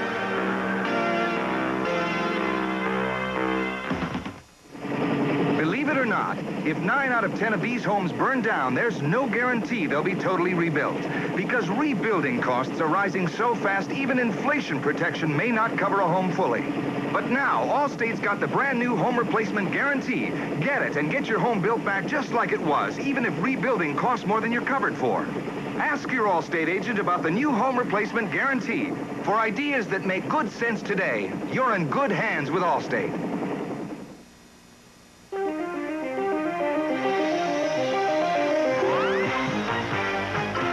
Right Guard knows a man needs all the protection he can get. That's why a man needs Right Guard. Right Guard has a male effectiveness formula so strong, no matter which Right Guard you choose, it helps stop a man's perspiration odor all day long. A man works hard, but Right Guard works harder. Now there's new hard-working Right Guard Solid, too. 1, 2, 3, 4, 5. Trouble spots like these are what separate Gillette Atra from all ordinary razors. The reason? The Atra pivot. It keeps the blades at a perfect shaving angle, giving you a better shave than any razor that can't pivot. 1, 2, 3, 4, 5. How many more reasons do you need? Gillette Atra, the pivot makes it better. Gillette, when it comes to shaving, we give you the edge. It's Alice, serving a morning breakfast of comic calamity to start off your day with lots of outrageous comedy and laughter every weekday morning with Alice. The Boston Celtics trying to become the first team since 1971-72 to win the title after posting the best regular season record. That was the Lakers that year, who won 69 games while losing 13 and then went on to win the title in 1971-72. Hasn't been easy. Look at the shooting with 2 of 12 for Houston. What the 43 is not really outstanding. What the Rockets are going to do is start to put in their trapping defenses. Dell has a lot of different traps, full court, three-quarter, half-court traps, and they're going to try and speed up the tempo of this game to see if they can score some points and get in with it by coming up with some steals. There you see him applying it. Now, what you have to do to avoid real problems with the trapping defense is not throw the cross-court pass. You give a lot of fakes, but you don't throw the cross-court pass because that's right in the passing lanes. And what I mean is the areas where you can get the lane where you can get the ball from one guy to the other as a lane through there, through the defenses. And you've got to keep changing those. And the worst thing you can do is make the cross-court pass. Bird, I guess that's a pass. They got over to Cedric Maxwell. Maxwell now with 22 points. Bad guess. It was a shot. Anyway, the end result paid off. Major Jones is now checked in for the Houston team. Look at the turnovers, 13-7, and every time Houston's led in that department, they've lost. That will be off of Boston. Another thing you need to do, Gary, when they trap in that situation is try to keep a man behind the ball and don't go run into the man with the ball and bring another defender over that way so they can double team. Reed misses, has his own rebound. An update if you're wondering about Calvin Murphy, who was hurt in that first half. They are going to take x-rays of the shoulder, the injury he sustained in that first half. But at this particular time, not expected to play the remainder of this game. Here is Bird. Larry Bird, he's made 2 excellent baseline moves in this second half. He has 12 points. 73-46 sets off of Houston. There's that move by Bird. He gets by Henderson to the baseline. Takes it up in the air, goes by Willoughby. Nice control of the body. Super reverse layup on the glass. That is not an easy shot. Bird with 12 points, but the high point man is Maxwell with 22. Parish with 16. So they have 3 men in double figures. Here is Larry. Hits Chris Ford. Reed jumps out on him. Broken up by Willoughby. Travel the ball. Boy, when things start going badly, they really do. That's 15 turnovers now against Houston. This young man, though, has really found a niche for this Houston team. He's played very well. They consider him to be maybe the best pure jumper in the league. He can really get up in the air. There's Maxwell's statistic of 22 points. He had 24 the last time. Major Jones at 6'9", trying to stay with him. Ford, 9 seconds on the shot clock. 5 minutes to go, third period.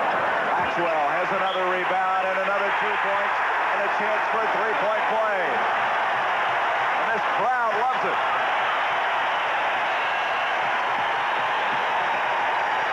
Cedric Maxwell having an outstanding game.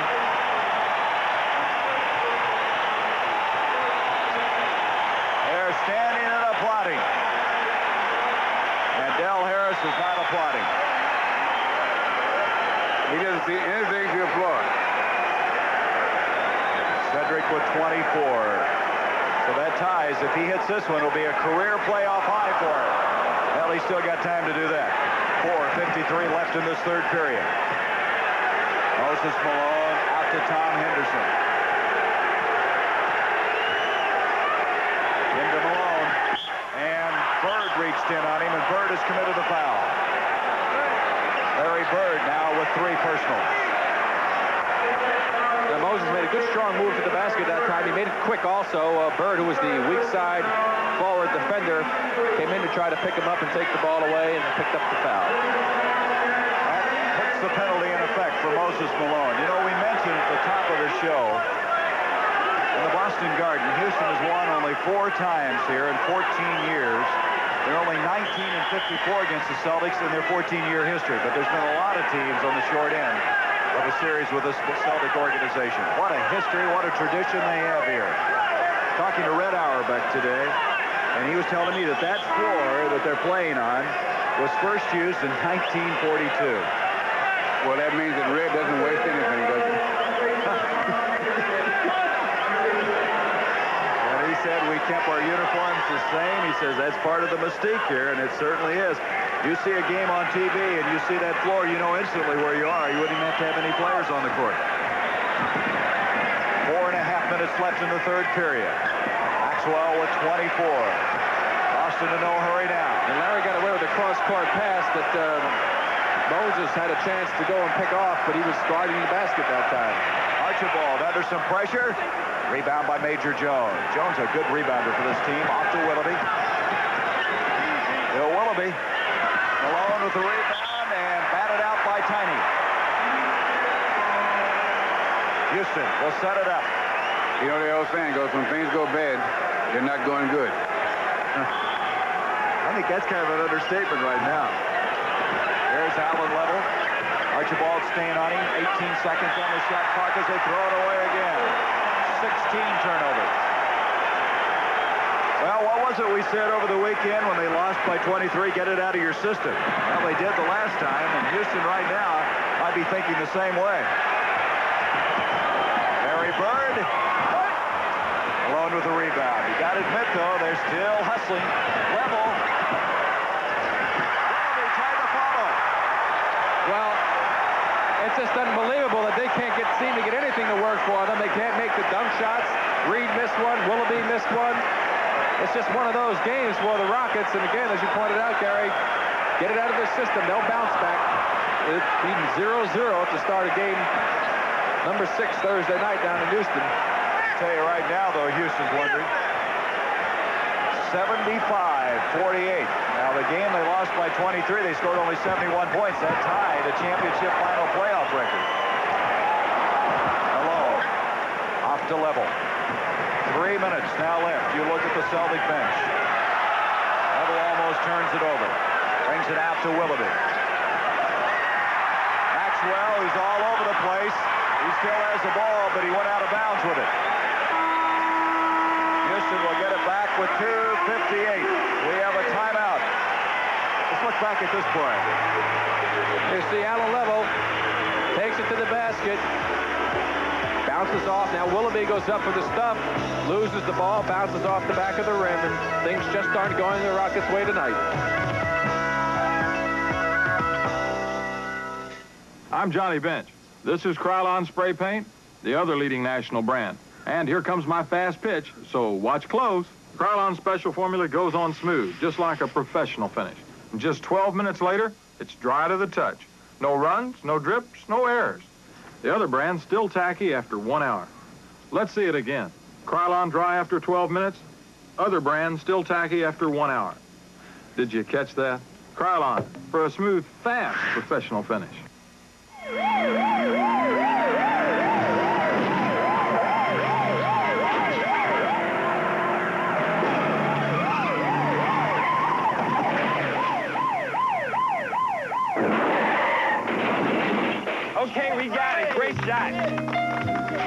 Come on, Slowpoke. It's Miller time. When it's time to relax, Miller's got the beer.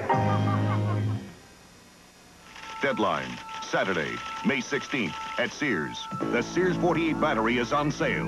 Next to the Die Hard, the best-selling replacement battery in America. Now only $44.99 with trade-in, save $10. And while they last, 40% off at Sears. Sears steel-belted radials, the tire with the heritage of the tough roads, and our largest dollar savings ever, 40% off. For great automotive values, you can count on Sears.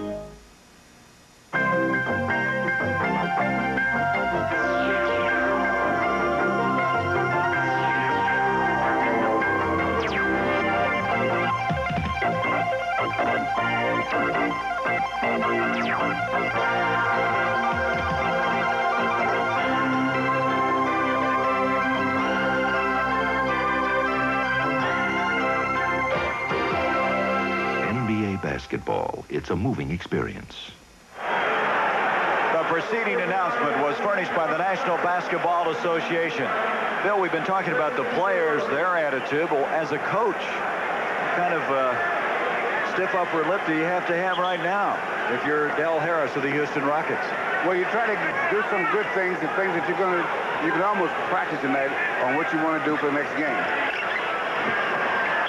That's not one of them. No.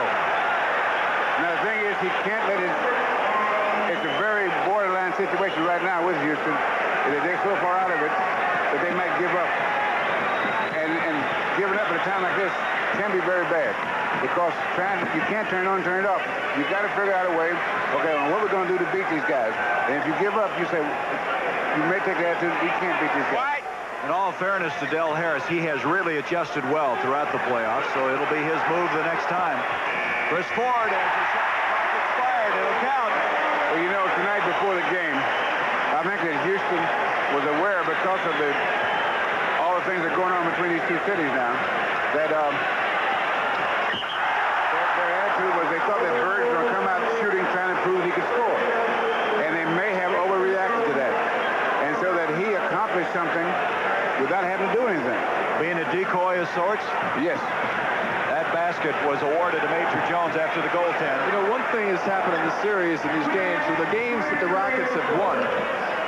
I think the guys made a mistake. They did too much talking after the game. And I do think that when you start saying things like Moses said and some of the other players after they won game number 2, that gets the other team really inside. It's a good move by Major Jones up the middle. And they may be doing it to help themselves, but I think they're also helping the other team. And I know that these players know the things that were said after game number 4 when the Rockets came back to win. Well, and some people felt that Boston had talked too much at the start of the series, remember? Exactly. It worked both ways. I mean, it's not just a one-way street. And you really should stay with that underdog position that the Rockets had. That's the role that you want to be in. There's a foul in the backcourt by Tiny Archibald. Well, this guy's done a pretty good job since coming in, Major Jones. Well, Major works hard all the time, and his job is to get in on the boards, play some tough defense against the big, strong forwards. But he hasn't had much playing time to get a shot at Bird going to the bench. Bird leads now with 12 points. 1:22 left in this third period. Major Jones, a brother of Caldwell, one of 6 brothers to play at Albany State. There's Rudy Tomjanovich checking in. This guy's played in 5 All-Star games, 4 in a row, and he can score 52 points thus far in this game for the Houston club, with 1:22 left in the third period. Major coming back from some off-season knee surgery. It's quite a Jones family, isn't it? His brother Oliver was the coach at Albany State. Imagine when they go home over the holidays, what kind of a basketball game they could have. A lot of tall people, I can tell you that. It'd be tough keeping up with the Joneses, huh? I don't even know how to react to that. 77-53. Now the pressure again, the trapping defense as mentioned earlier. Kevin McHale off to Cedric Maxwell, and Maxwell will bring it back out. Now what the Celtics are doing is not good. They're just trying to beat the press. And what you should do when you beat the press So they're not getting good shots. Well, now, I suppose you could turn this around, Bill. You talk about Houston practicing for the next game, but Boston can't forget what they're doing well either. You can't go back in and then try to turn it on again, huh? Level off to Tomjanovich. 47 seconds left in this third period. Intended for Major Jones. Parish to Chris Ford, and that'll be thrown away. He made a pass just like that Sunday, only it was higher. And they are not, this press is hurting them because they're just trying to get the ball in the front court. And when you attack the press, it's after you get the ball in the front court. Before they get a chance set up, because there's a mismatch involved. Boy, everybody's having a tough time with their footing out here, aren't they? Of course, 42, you know, 1942. They didn't make wood like they do today, right? They don't make wood like that anymore. Here is level. Major Jones, look out. Time he paid for that. There's no foul. 77-55, and that's going to end it here in the third period. But, and the credit to the Houston Rockets, they made a little spurt there at the end.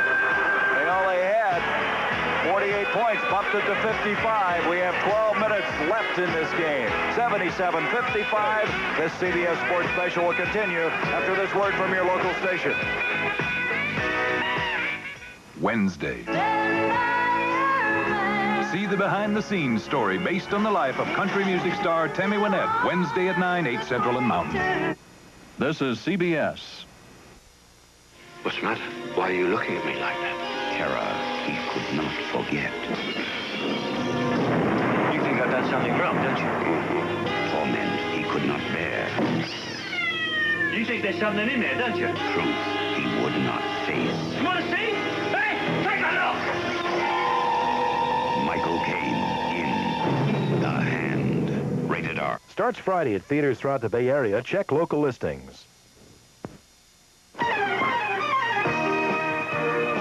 Marty Sherman and George from the Sawmill. We've taken to the hills to show you a touch of Mother Nature in our quality solid wood furniture. Our anniversary sale is in progress now. You save on finished and unfinished solid wood furniture for every room of your home. Shop the Sawmill now for great savings. Get that look of timeless beauty that you'll be proud to own. Quality grows on trees.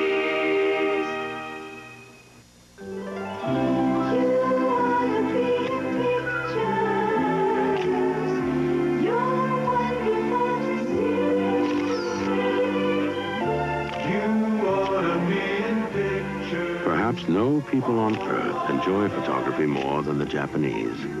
And because they've been first with so many innovations, no camera company is more responsible for this than Pentax. First, where it means something to be first. Truffle hunting, Wednesday in Evening Magazine. This is a local paper, this morning's paper. They respect the Rockets now. I don't know if that's an exclamation point or a question mark. They got them fired up anyway, and Game 6 will be coming your way Thursday night. Boston against the Houston Rockets in the state of Texas. There's that last play. Major Jones, he's committed now. There's Tiny. He saw he would overrun it a little bit, and he moved back just to get underneath Major Jones on that play, and I feel there should have been a foul on that play. Whether they wanted to call it a charge or a block, even though it really was a block, something should have been called. We start the fourth quarter. The biggest lead of this game, 29 points by the Boston Celtics. Now with a 77-55 lead, partially blocked by Malone as the shot clock expired. I'll tell you one thing, the Celtics are not playing good right now. They are not playing Celtic-type basketball. As Bill pointed out, when they break the press, they're not going up to attacking the basket and putting the pressure on the Rockets. And stranger things have happened. Not that they're going to come back from 22 points down, but you never know what might take place. They've got to reassert themselves here. He starts the fourth quarter the man he had in the third quarter. Major Jones and Tomjanovich resting some of the others. Jones had 7 points in that third period. And look at this. The easy one.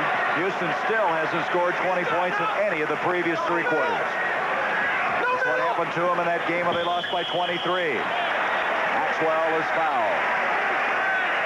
What they can do right now, the Celtics, that is, the Rockets are doing everything in their power to try to get back in this game with the good pressure on the defense, and they've been playing better basketball late as the Celtics would like to reassert themselves now and attack them and try to crush them totally and take any ray of hope that the Rockets might have, any glimmer of hope, out of any thoughts that are going through their mind right now. The way they're playing now, with the lead at 22 and maybe 24 points, if they keep playing the same way, the Rockets can get back into the game. And what I mean back into the game, if they get into that last 3 minutes, only down 10 points or something like that, because at this point, the Celtics are not reacting very well to that full-court press. Now, maybe they'll straighten it out now. You think we'll see that then at Game 6? You think Houston might come out in that full-court press?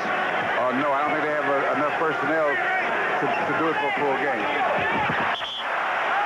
That's going to be off for the Boston Celtics. Inside 11 minutes left in the game. And one thing Henderson's doing, he's making Allen Level go to his left. He is not as effective going to his left. Robert Reed to Tom Janovich. Moses still working hard, and Robert Parish has fouled him. Well, they have no reason to be moaning about that call. Robert gave him a two-hand shove before he actually took the shot, and then they called him with the body afterwards. You know, sometimes on those fouls, you can foul a guy, and you really don't believe you did it. And then you see the film of it, and you realize you really did, and then sometimes the guy will sincerely believe that he didn't foul a guy. You think that was the situation here? I know it happens. I don't know if it's happened in that particular situation, but I know that can happen. You can just give a guy, especially with the body, and you say, I didn't do it. 20 points now for Moses Malone. That foul, by the way, was Parish's fourth. Both he and Maxwell have 4. Henderson off to Maxwell. Hands up! You can hear Del Harris yelling in the background. He still trying somehow to get this clock to come back. That'll be off of Houston. 24 seconds on the shot clock as ML Carr will inbounds the ball. Carr into Parish. Tom Janovich reaches in, and it'll be off of Robert Parish. So Houston will come up with a basketball. They're called the blue point now. That's going to be Allen Level going one-on-one. There's a backcourt foul right now on Henderson. And Murphy, you see him all bundled up. He's got his arm, looks like in a sling under the jacket. Boy, it didn't look good, does it? No, it doesn't. His arm is hanging straight down out of the jacket, but he is quite immobile. Probably wrapped up in ice, I would think. Calvin was hit by Rick Roby. If you did not see that play in the first half, they're going for a loose ball on the baseline. And Roby committed the foul, but Murphy sustaining the injury. Allen Level at the line at the 10:34 mark of this fourth quarter. 79-57. Level now with 3 points. Again, that trapping defense. As Bill Russell said, it's been pretty effective. Maxwell, Major Jones on him. Again, you hear Del Harris in the background. McHale. Boy, this guy hasn't quit playing hard, has he? Malone is playing just as hard as he did at the start of the game. 79-57. Level in trouble out to Reed. Well, Moses doesn't know, but it's one way to play, Gary. There he is chasing that ball down. It'll be off of the Rockets. We're going to have a timeout. Less than 10 minutes to go in Game 5 here in the Boston Garden. The Rockets, who have trailed by as many as 29, gamely fighting, but they got a long ways to go.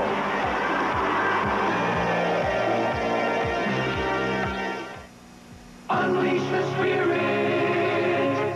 Unleash the spirit. Blue Stratos. Blue Stratos, the spirited new men's cologne and aftershave, as brisk and bold as the open sky. Blue Stratos. Blue Stratos, for the free spirit in man. Unleash the spirit. Unleash the spirit. Blue Stratos. When Minolta designed this new camera, they knew some people wouldn't like it. Why? Because the Minolta XGM isn't just a new camera. It's an exceptional camera. Automatic, so it's easy to use, with electronic features to prevent mistakes, and a unique combination of creative features, including the option of professional motor drive. The new Minolta XGM. Who wouldn't like a camera like this? The competition. Wait till you see how good you can be with a Minolta XGM. A work of nature this beautiful deserves an oil stain this beautiful, this rich, this enduring. Olympic Oil Stain. Its specially treated oils penetrate deep into wood's fibers to protect wood and give your home a natural vitality that lasts for years. Olympic Oil Stain, for beauty that's more than skin deep. Now, buy 4 gallons of any Olympic product and get one free at participating Olympic dealers.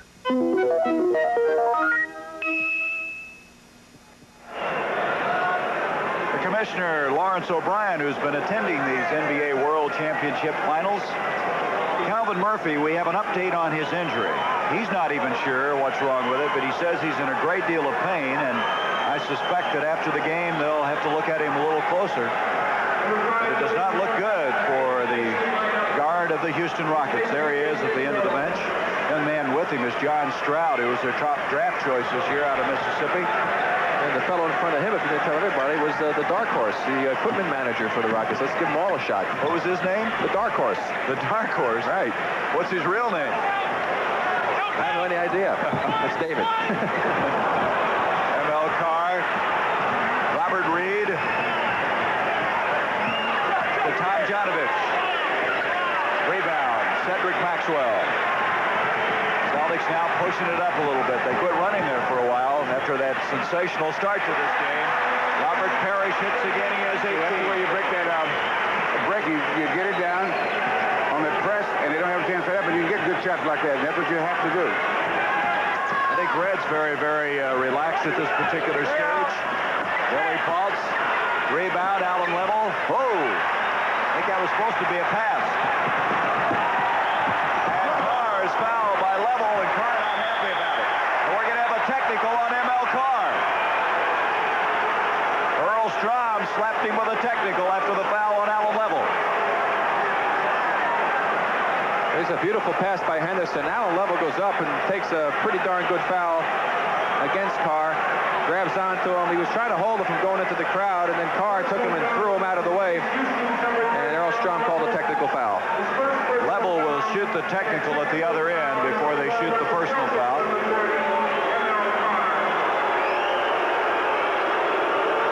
Well, I guess they call technicals when you push people out of the way and not throw punches at them, huh? What are you trying to say? I'm just saying they threw a punch in the last game. They didn't call a technical on that one, but now they did for a little bit of a shove. Different set of referees. What's that? It's a different set of referees. I want to say this. There's two fine young men in Carr and Level. Got to know them a little bit, and I know that as they shake hands there, it's all behind them right now. 82-58.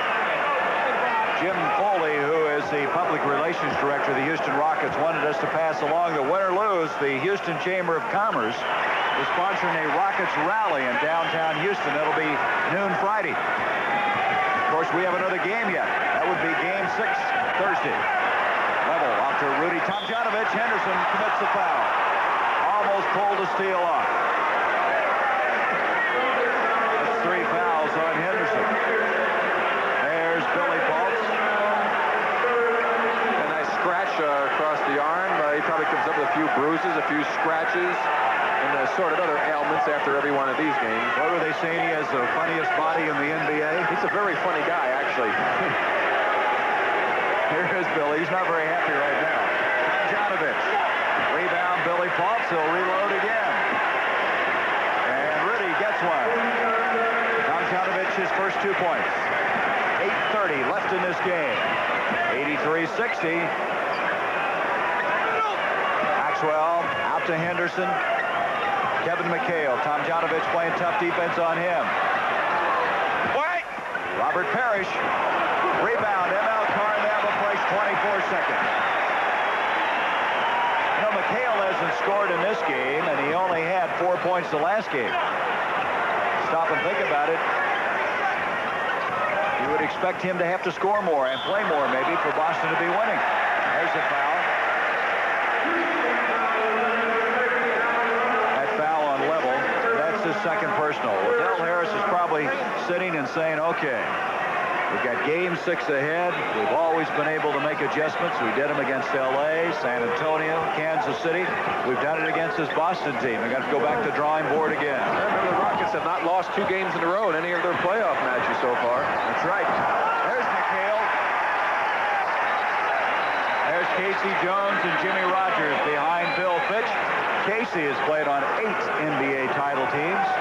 Maxwell now with that basket with 28 points, a career playoff high, breaking the record he set Sunday with 24. Level scores. 85-62. Level with 6 points in the game. Maxwell to Henderson. Coming out of there with it is Maxwell. Boy, this guy has done it all. I don't know if he can play any better than he's played tonight. He was the guy against Philadelphia that did such an outstanding job defensively. McHale, he's fouled.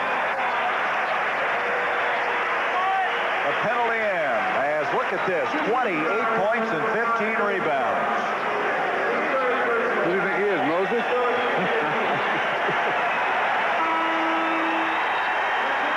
comes Larry Bird in, and Maxwell leaves, and he gets a standing ovation.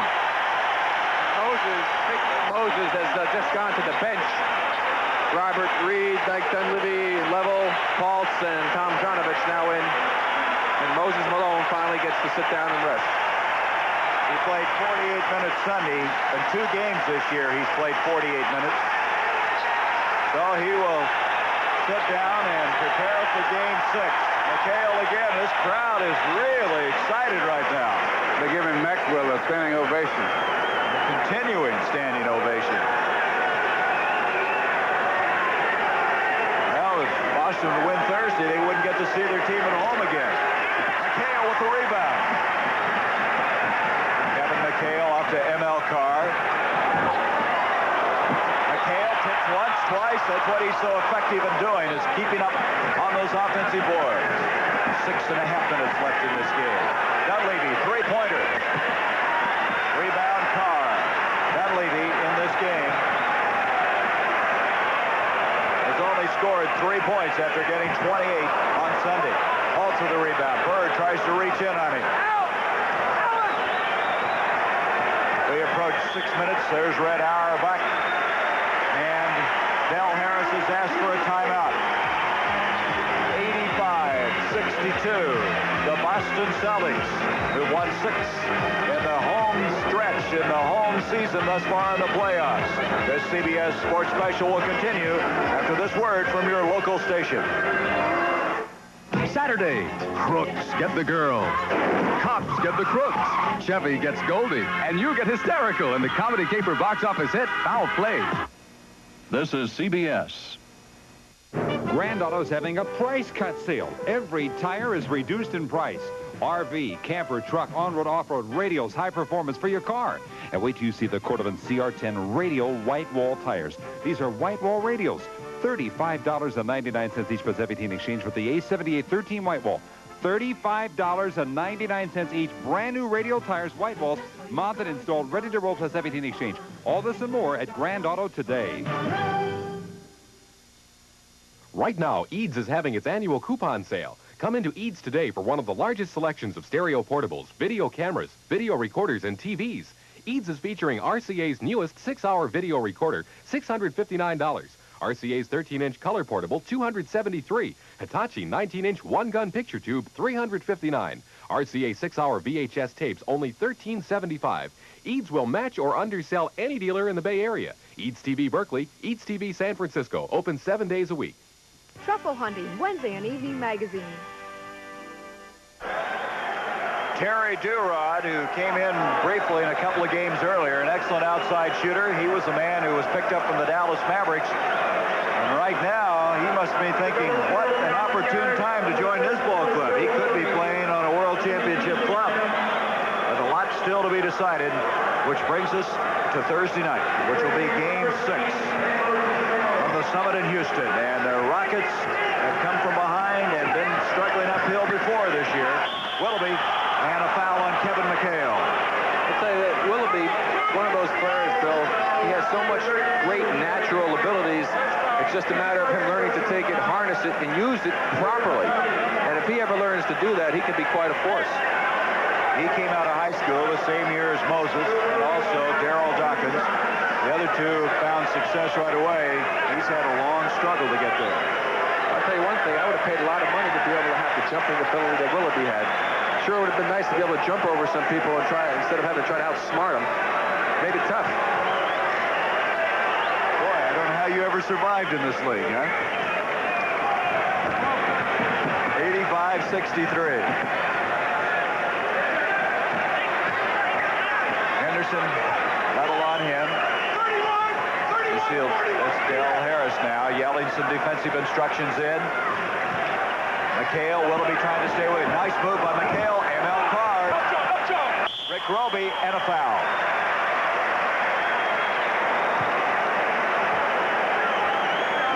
That foul is going to go on McHale. Now, check that. I'm sorry, on Dunleavy. That will be 5 on Dunleavy. Dunleavy with 5. We have 4 on Reed. You know, Mike didn't really come out and look to be quite as offensive-minded in this game as he did in the game on Sunday. And along with that, he also got a couple of quick fouls against him, and Dell elected to go to his bench early in this particular ball game. And it's a situation where sometimes, even if you get a foul or two on you, you might still want to go back and do what you were so successful with, and he never really had a chance to do it. You can tell things are going bad for Houston. Rick Roby just made 2 free throws in a row. 87-63, level, penetrating. That's what he does so well for this Houston ball club. Roby just too far under that time. 5 minutes, 20 seconds left. Dunleavy at the other end. And it may be offensive goaltending, or I should say defensive goaltending on the part of Rick Roby. You see the shot by Dunleavy. It has no chance to go in. It's starting to come off, actually. He was going to fall out, but it was still within the cylinder as Roby touched the ball. Good shot from the behind the back camera. Behind the camera, behind the backboard camera. I'll get it right. And we have a foul. Is that on Dunleavy? That is. That's 6 on him. And you're only allowed 5.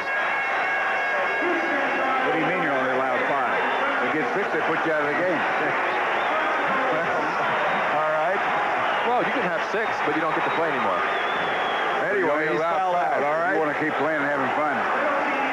Well, it's a vast departure from what he had on Sunday.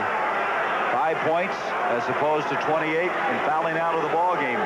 He played 45 minutes in Sunday's game. But that doesn't mean that he can't come back and have that kind of a game Thursday. ML with 5:09 left in this game. You know, if it would ever come back to a 7th game here in the Boston Garden, if you look to see how effective the Celtics have been, they are 9-1 in 7th games played in the Boston Garden. Now that's a home court advantage. You got no business losing at home. Well, this team right now will agree with you. The Celtics, after losing game 2 here, not letting it happen tonight. You hear that crowd? They're not booing, but they're asking for do-rod. They want do-rod in the game. ML. 91-87. I think the Celtics would like to score 100 points. They haven't in this entire series. They've held the Celtics to an average of 88.8 points in the previous 4 games. The Rockets have held opponents to less than 100 points the last 9 games, which is an NBA record. There's Durod, the man that Rick was referring to. 91-69. Notice how he's sitting on the bench and putting his head out beyond the other players. He wants to make sure if Fitch looks that way that he can see him. Coach, I'm ready. Doing a little stretching there to get ready. Come off the bench ready to fire it up. 4:14 left in this game. Look at Roby. And Billy Paul's pushing in there. They get it to Roby, and Roby having a difficult time as he moves in on the baseline area, and he's fouled. Look at the stats on this man. 28 points, 15 rebounds, and 10 of 13 from the field. It's not a bad night's work. Now, if Roby makes 2 more free throws in a row, Houston has really had a horrendous night. All right, there's one of them. You can hear the crowd react. If he makes this, Houston has what you call buzzer luck. Can't kill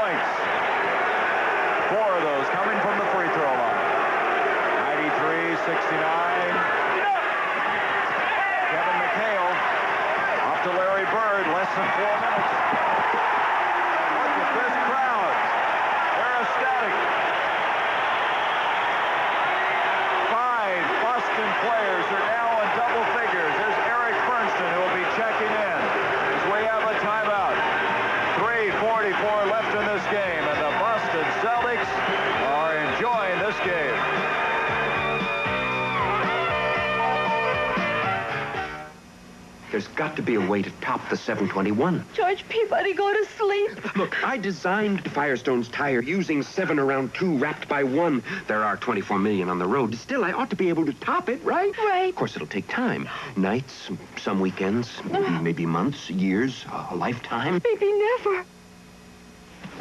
What? Did you say never? Never. Never? The Firestone 721. It's one tough tire to top. Outside, the sea throws you an angry coming home party. But below, there's comfort. Introducing new Royal Comfort Pipe Tobacco.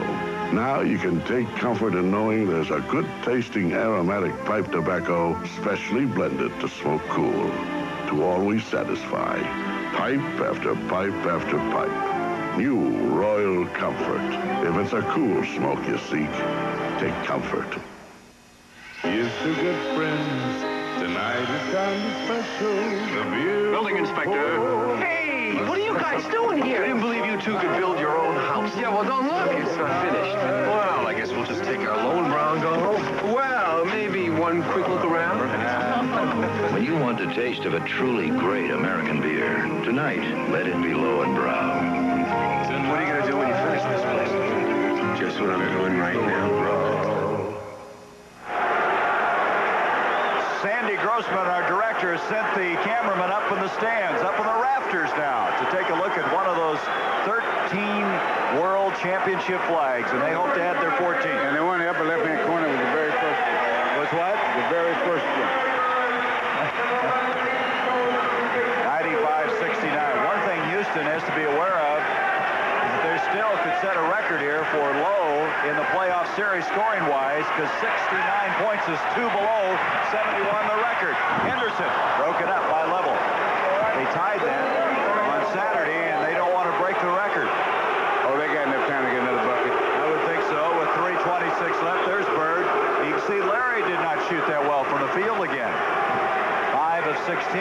But he still came up with double figures in boards, and he had 8 assists. And again, he contributed in his way. He sure did. He was 6 of 22 in the last 2, 5 of 16 tonight. Kevin McKee. Another thing, too, when you have a player like Maxwell having the great game he had, and also Parish, Bird wasn't necessary for him to score 20 points tonight. 97-69, less than 3 minutes. Henderson to Calvin Garrett. Billy Paltz. And now they have the 71 points, and now Boston has to think about getting 100 to break that long string of 9 straight teams, or 9 straight games that Houston's held teams to less than 100. That's broken up. They held the Kansas City Kings to below 90 points in all 5 of those games. Del Harris will just as soon, I'm sure, these remaining 2.5 minutes, he left in a hurry. We're getting ready to send in Terry Durod. That's what that's all about. Look at him. Rick Roby hit a shot from outside. It's 99-71. There's Terry from the University of Detroit. Tom Henderson. Bernston brings it down. Out to Gerald Henderson. Now they're trying to go over 100 points. McHale lost it. Houston will have it at the 2:14 mark, and here comes Terry Durod. Teammates call him Dudley Durod, or Do for short. If he scores a basket, the crowd will go crazy. He's been a pretty good outside shooter. He had 6 of 10 3-point plays during the regular season. Billy Paltz, Allen Level, rebound Kevin McHale. And again, they can go over the century mark. Henderson to Kevin McHale. They're in no hurry with now a minute 42. Eric Bernston tries to go up, broke it up. It's off the Houston Rockets. Yeah, Tom Henderson standing out of bounds. They got 5 seconds on the shot clock when the inbounds is. That's broken up and out of bounds. And they'll get it 5. If it's down to 4, they'll get 5. They'll add a second. You know this crowd is just waiting for the Celtics to go over or at least match 100 points. And Durod may be the man. Nope. Rejected that time by Major Jones. Billy Paltz. That's a tough shot for that big guy. And it's now 99-73. Houston now has 2 men in double figures. Malone being one with 20. Holtz the other with 10. Durod double team. And this place is happy now. Durod has scored and they've gone over 100. So they break that long dry spell of not scoring at least 100 points in the first 4 games. There'll be a foul on Gerald Henderson. A minute 5 left. 4 fouls on Henderson. Dell Harris is probably saying we had the same situation Saturday. No, that's not what he's saying. And we got to do it again. That's not what he's saying. What's he saying? He says, I got to think of something. Quick. By Thursday. Can you believe that Sandy Grossman, our producer, just said to me that the dude done doed it? Who said that? Our director, Sandy Grossman. He won an award, and he said something like that to me in my earphone. Well, it doesn't mean that he can talk just because he can direct. 101-74. McHale, they continue to play that full court trapping defense. Well, this crowd here is really enjoying this situation. And I'm sure the fans in Houston are not. Broken up. That will be off of Houston. The 5 seconds again on the shot clock.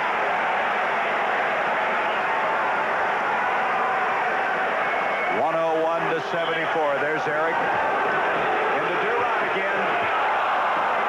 Rebound, Eric Fernston. He's fouled. They'd like to see Eric get on the scoreboard. Foul is going to go on Major Jones, his second. Here's Eric. This is an interesting guy. He's not a bad basketball player. No, he's not. He was one of the guys that we were talking about with all the fouls that they could use and guard Moses Malone and still have someone that can play with. And he can play. He's out of Oakland and out of your alma mater, San Francisco. 4th-year man. He played over in Italy. Very intelligent young guy. And he's on the scoreboard. Every Boston player now has scored in this game. Now, you don't have bad players in the NBA. It's just a matter of some are better than others. That's exactly right. There's one of the best. Moses. He doesn't look very happy. Tom Henderson. 103-76. 30 seconds left. Durod. DeRoby. Boston Celtics are running it up now. 105-76. So this will be a more severe beating than they handed Houston on Saturday. Alvin Level. Nice play by Level. Level with 10 points. All right, as we come to the end here, Rick and Bill, as McHale follows. What about Game 6? We talked about it. Can Houston come back? Yes, they definitely can come back. They'll have to be ready to play, though.